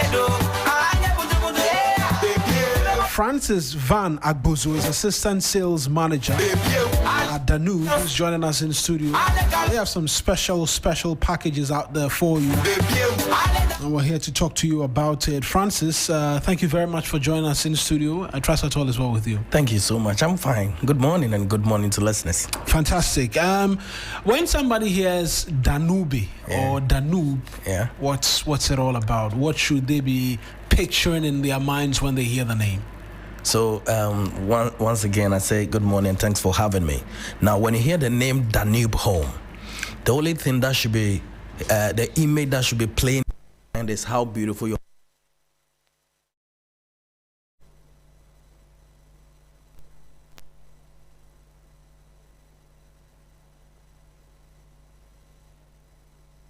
home. It talks about home furnishing product. Where have you been, and how come we haven't heard so much about Danube Homes? Well, so Danube actually, it's a long-standing home furnishing company that has been in the existence for the past 75 years, who started from Dubai as our headquarters. Now in Ghana, we came in 2023, 10th January, which means that next year, January 10th, will be 3 years in Ghana. 3 years in Ghana. Yes. So you started off from originally Dubai, yes, where you've been putting up plush buildings and all that. Yes. And then we spread across the world, and we are in Ghana as well. And Ghana, we are in Accra for now. Only you don't have any branches? No, we don't have any other branch apart from the one we have in Accra. Okay, so what sort of products do you have? Because you talk about, when we think home, we think Danube. What kind of products do you have? Okay, so you and I believe that once you put up your home, it becomes an empty space. So from your bathroom to your bedroom, you need Danube to help you out. So we talk about your sanitary item. We're talking about the WCs, the jacuzzis, the showers, everything that you need in your washroom. Danube deals with that from Milano. Milano is a leading sanitary brand in the world. So we deal with that from your sanitary items. When we move from that, we'll go to your kitchen. We'll help you set up your kitchen as well. We have everything that will help get your kitchen to the modern status. From your kitchen, we'll help you get to your dining section. We have stuff that can help you build up a unique dining. So we have dining accessories as well. Then we'll move from the dining, we'll go to your furniture, your living space. We give you something unique for your living space. So we have stuff for that furniture. Then we'll go to your bedroom. We have everything bedroom needs with Danube. And then we'll go to your balcony. We have something that you can help from your garden sections, because we have garden items for you as well. So those who want to beautify their balcony, their garden, they want to create artificial garden, we have those things for you. Right, and so who can come to you for these services? The sort of people who can come, because if seated here and you talking about it, I'm thinking about, okay, you've put up your 3-bedroom apartment, or you've been able to purchase an apartment somewhere not furnished. When you want to relook the design and the make and feel, I should be calling Danube. But say a 1-bedroom apartment and the likes, which sort of people can come to you, or everybody? Everybody can come to Danube once you want to make your living space beautiful and unique. So from the individual, from the real estate developers, from the Airbnb people, from the hotels, the guest house, everybody, even media journal, for example, a lot of your setup. Yes, a lot of your setup you see is from Danube, from TV3, Onua. A lot of the setup you see. Oh, fantastic! So you've been the secret behind a lot of what it is. Yes, PM Extra, we were in there. A lot of the setup you see, we actually came through for PM Extra. And what's been the customer feedback? So since you started. So for more than 2.5 years being in Ghana, it's been amazing with Ghanaian population. Right. And you know, Ghanaians, we love quality. Even though people say that when you go to other places where it is cheaper, we want to go for it. But we have people in this country who want quality, the best. and we've been giving them the best from day one till now. And since it's a human organization, definitely you get one or two people who will be dissatisfied with things that you offer them. Even with such people, we make sure we follow up and then resolve every challenge. I was going to ask about whether or not people have come and they've not been too excited, because sometimes, I don't know, there could be different reasons why customers could be displeased. How have you managed to deal with that and have them to return, come back on board and spread your good news? Yeah, so most often than not, the areas that we normally get some of the complaints is when it's time for delivery. You know, the moment the person purchases the item, they expect that delivery should be swift. And since we are dealing with machines and humans, sometimes we are likely to face one or two challenges. So even with those ones, we make sure that we actually deal with them on time. And they're always happy because, you know, when there's a problem and you don't follow up to resolve it, that's what it becomes a problem. But once we are able to follow up and resolve it for them, and sometimes even go to the extent of compensating them with something good, it makes the customers so happy and always coming back and even referring us to others. Promotions, you've spoken about quality, the excellent work that you've been doing.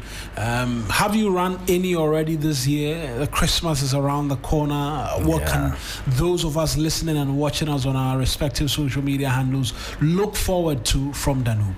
Yeah, so talking about promotions, we have a couple of promotions, but the one that we are dealing with now, it's our 60% promo that we ran in this November. You're taking 60% off? Yes, we're doing 60% off every item in the showroom as we speak. So we started first November, and we're still on. 60% is still going on at Danube Home. So anyone who want to furnish or refurnish and bring your living space back to life, this is the moment that you can save up to 60% of the money that you use to buy your home furnishing product when you walk to Danube showroom. I think I need a bell here so that I can yeah, I can cry. 60% off, 60% off at Danube Homes. And this is running until when? End of November, then we are done with the 60%. End of November, 60%. So what? People also have 10 more days where they can take advantage of this. You mentioned delivery sometimes making people have a bit of concern. Is there a time period where customers must know that when you're done paying within this specified time period is when all of your items will be put together and then we'll come and do the finishing for you? Yeah, so what we do is that once payment goes through, we give you up to 3 working days for delivery to take effect. And some of them, they want it urgently, and that is why some of them, they have problem with our delivery team sometimes. But we've been able to actually rectify that. We're getting in more delivery vans to actually take care of that. So people should understand that the moment payment goes through, you have 3 working days for your delivery to be brought to you. Then assembling also come through. Now the good news is that we give you free delivery with free installation with the things that you buy. We give you a technician that will do the installation for you free of charge. So within Accra, delivery is free. Beyond Accra, we have a conversation 50-50, 60-40 between us. Then we deliver it to you. Means you go outside of Accra? Yes, we go as far as Tamale, we go as far as Takoradi, we go as far as Cape Coast, we go to the Volta region. Wherever you are within Ghana, once we can come through, we'll bring your stuff to you. Fantastic. And 60% is still running until the end of November? Absolutely. And so you're inviting, where can they find you, and where can they get a bit more in terms of the details of Danube Homes as well? Yeah, so if you want to visit our showroom, everybody is invited. You come to Jowolu, opposite the Allied Filling Station or Empowerment Worship Center. That's where we are located. We direct opposite the Empowerment Worship Center at Jowolu or at Belengpe Junction, depending on where you're coming from. Where you're coming from. Yes. Special telephone lines. Yes, so call in social media handles as well. We on socials, you search for Danube. Danube is DANUBE. Then you add home, Danube Home Ghana, across all social medias. You find us there. Now, if you want to talk to us on the phone, then you call 0509 403664. 0509 4036. No, let me take that again. 0509 403664. If that line is still choking and busy for you, you can still reach out to me myself, and I'm going to sort you out. 0598 07 6552. 0509 07 6552. That leads you direct to me, and then we'll get in touch. Francis, thank you very much for coming in the studio. We look forward to having you come around again, knowing that you are responsible for some of the things that we see. I'm sure I'm very confident we'll meet again. Francis Van Agbozo is Assistant Sales Manager at Danube Homes. He's joined us this morning here. They have a special offer running, 60% off. 60% off everything. All of their showrooms. Please make it a point to visit Danube Homes and enjoy from them as well. Francis, thank you again for coming. Thank you so much.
We have extra special guests in the studio with us this morning as well. We're talking the Africa Continental Free Trade Agreement and the chances, opportunities that which we all can be a part of and be beneficiaries of, and amongst many other things, what the potentials are for us as a continent. And two special guests who are in the studio with us this morning. Kafui Denu, Trade Finance Lead Assets Africa, as well as Peter Adeto, Team Lead Assets Africa. Ladies and gentlemen, thank you very much for joining me in studio. Thank you for having us. We're talking Africa Continental Free Trade Agreement, and perhaps I want to start off with you, madam, on what the expectations are and what it is that we can look forward to in terms of this all-important conversation that is expected to come off. I'll start off. Is Africa's 3% share of global trade? We know there's a lot of talk about us improving trade amongst many other things, but that 3% share of global trade, an accurate reflection of our capacity as a result of systemic underperformance and external trade dynamics?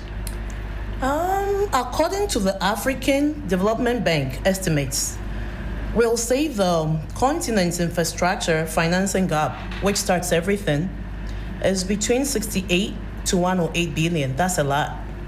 So that kind of reflects in the 3%.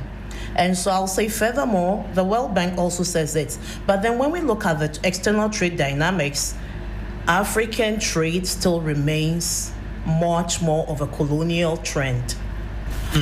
Yes, that's what it is. Mostly, we are raw material focused. For example, let's say everything that is produced, we deal with it on a raw material basis. We export it. We don't have the edge to be able to expand on it and then grow it into value to make it into products that are ready to be used. So that affects it a lot. That's the first thing. And then I will also say, let's say, for instance, the market's economy are very vulnerable due to price swings, right, fluctuation in all the currencies on the continent. Those are the major problems. What is reflected in the 3%?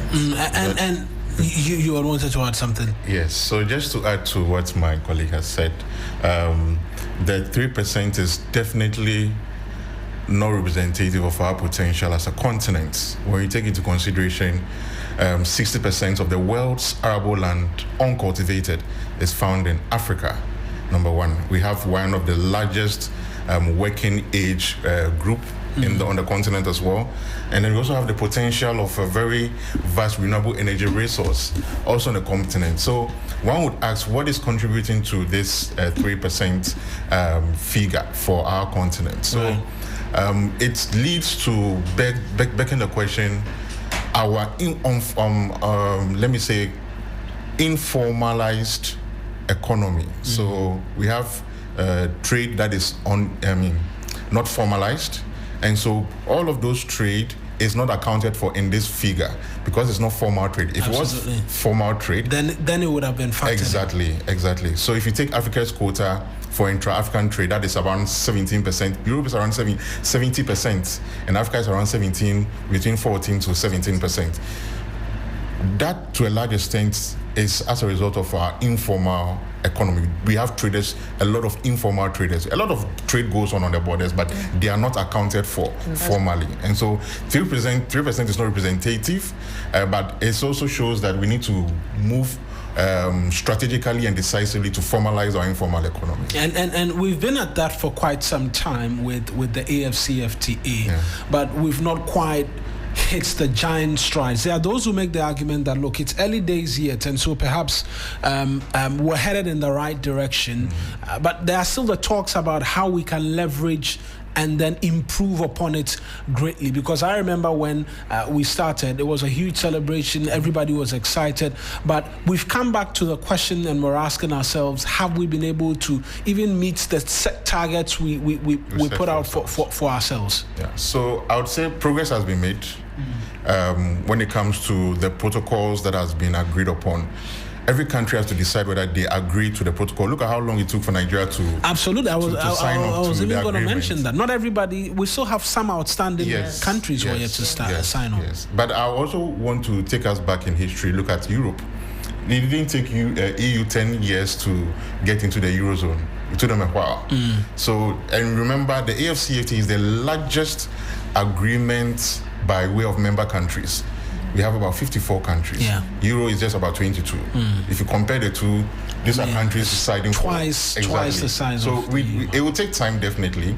But I also believe, I believe in the school of thought that if it took America 100 years to develop, it shouldn't take Africa the same 100 years to develop. We should learn from what our colleagues have done in the West or in Europe, and then try to implement those strategies to our advantage based on our culture and based on our situation.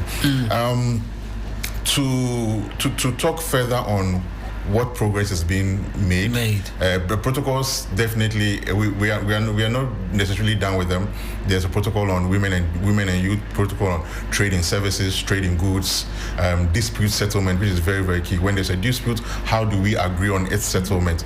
Which party does the mediation, etc., etc. So we would get there. I think I keep saying that we would get there definitely.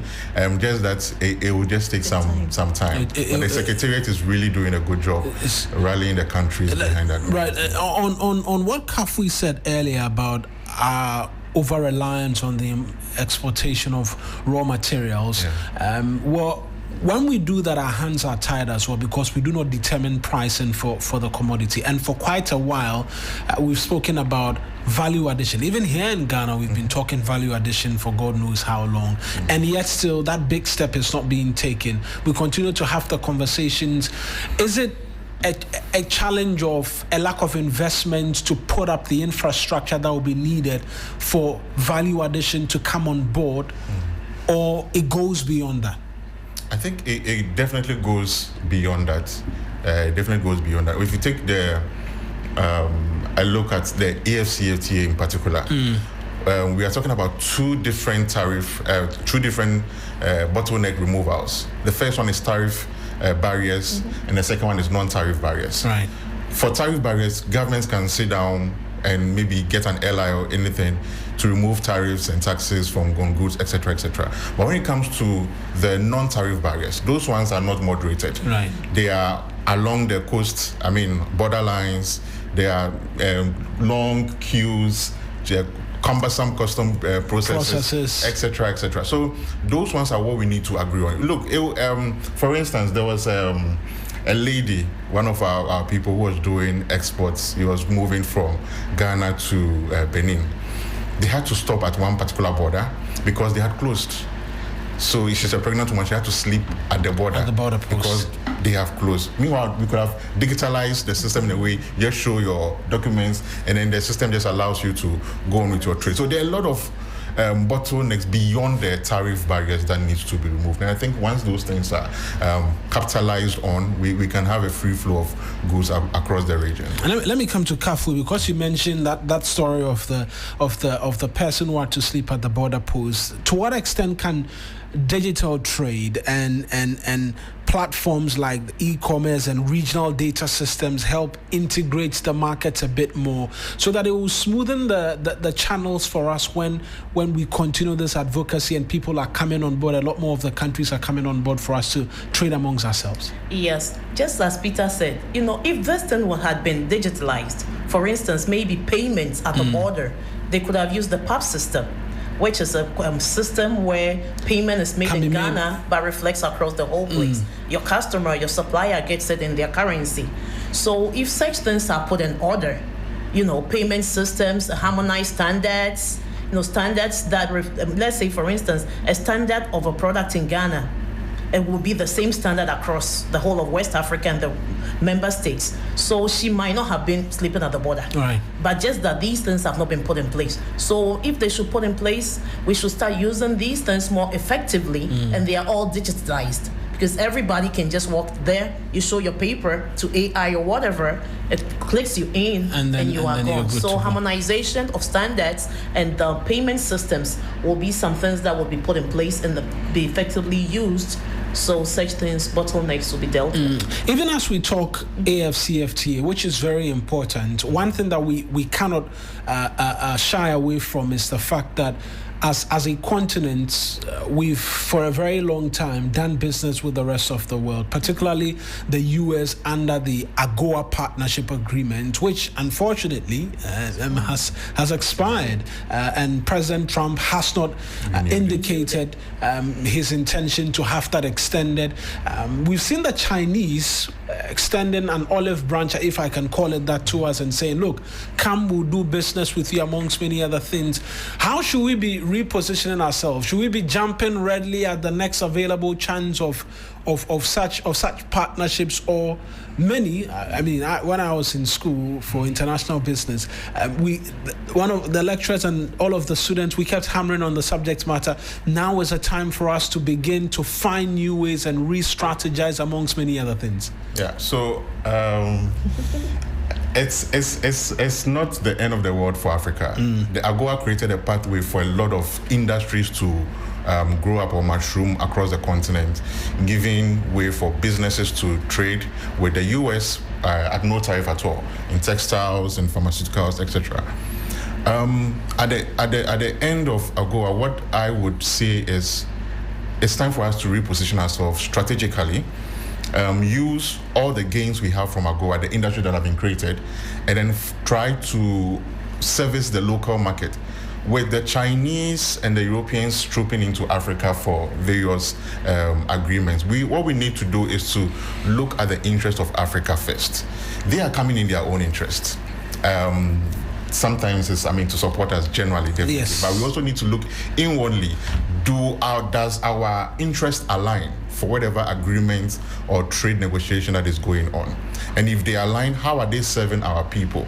So these are the questions our trade leaders need to critically use to examine all of these incomings of people from Europe and China.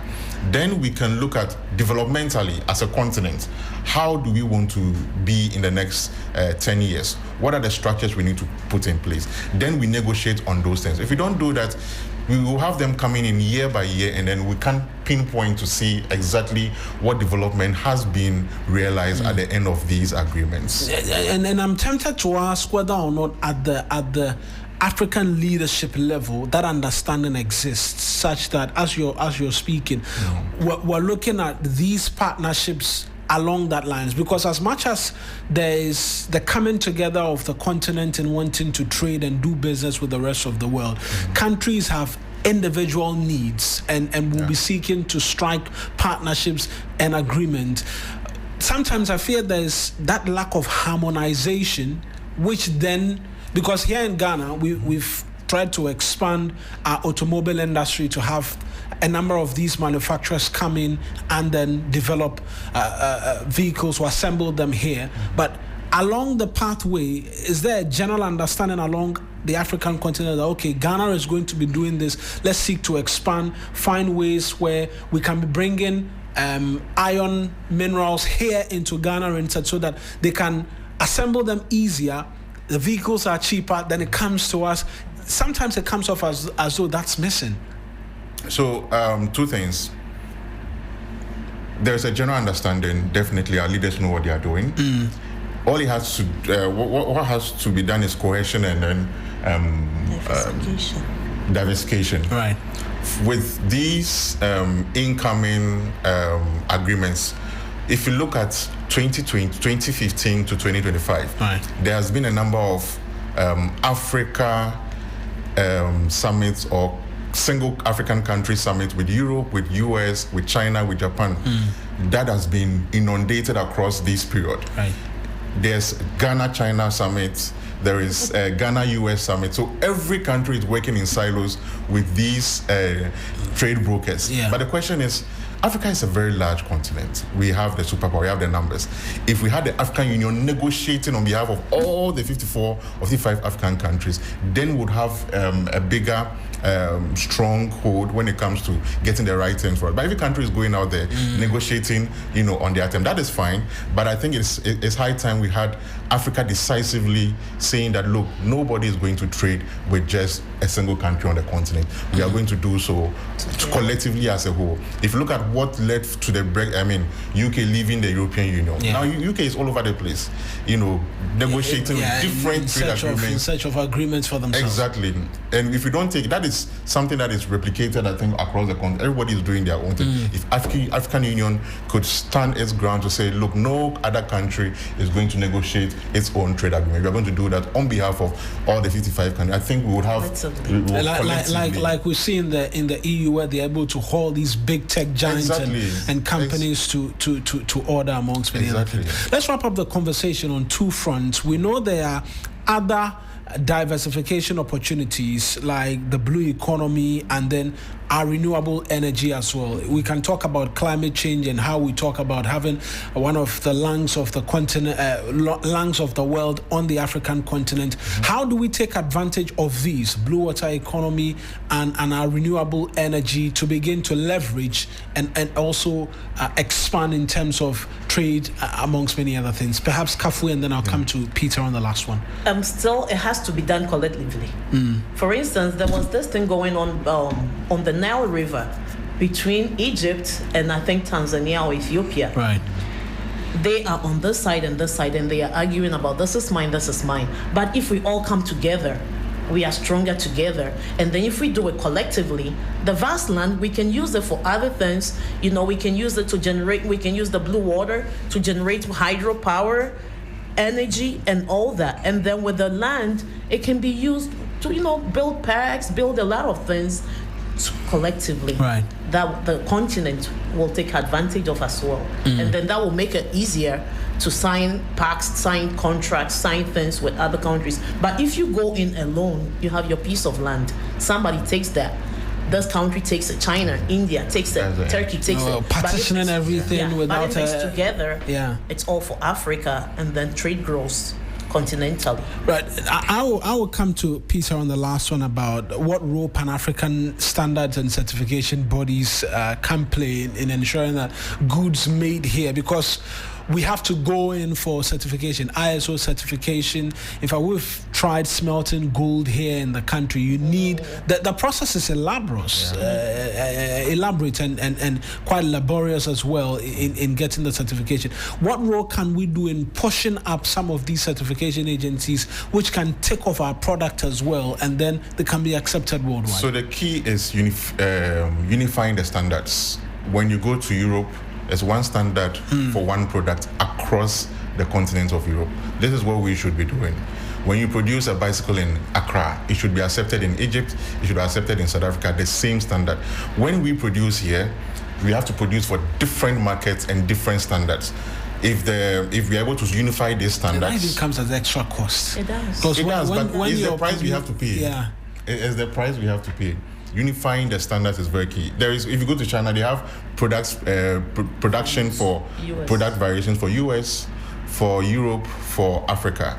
I think Africa should have its own standard, not a low standard, its own high standard that every country in Africa kowtows to, adheres to, and then subscribes to.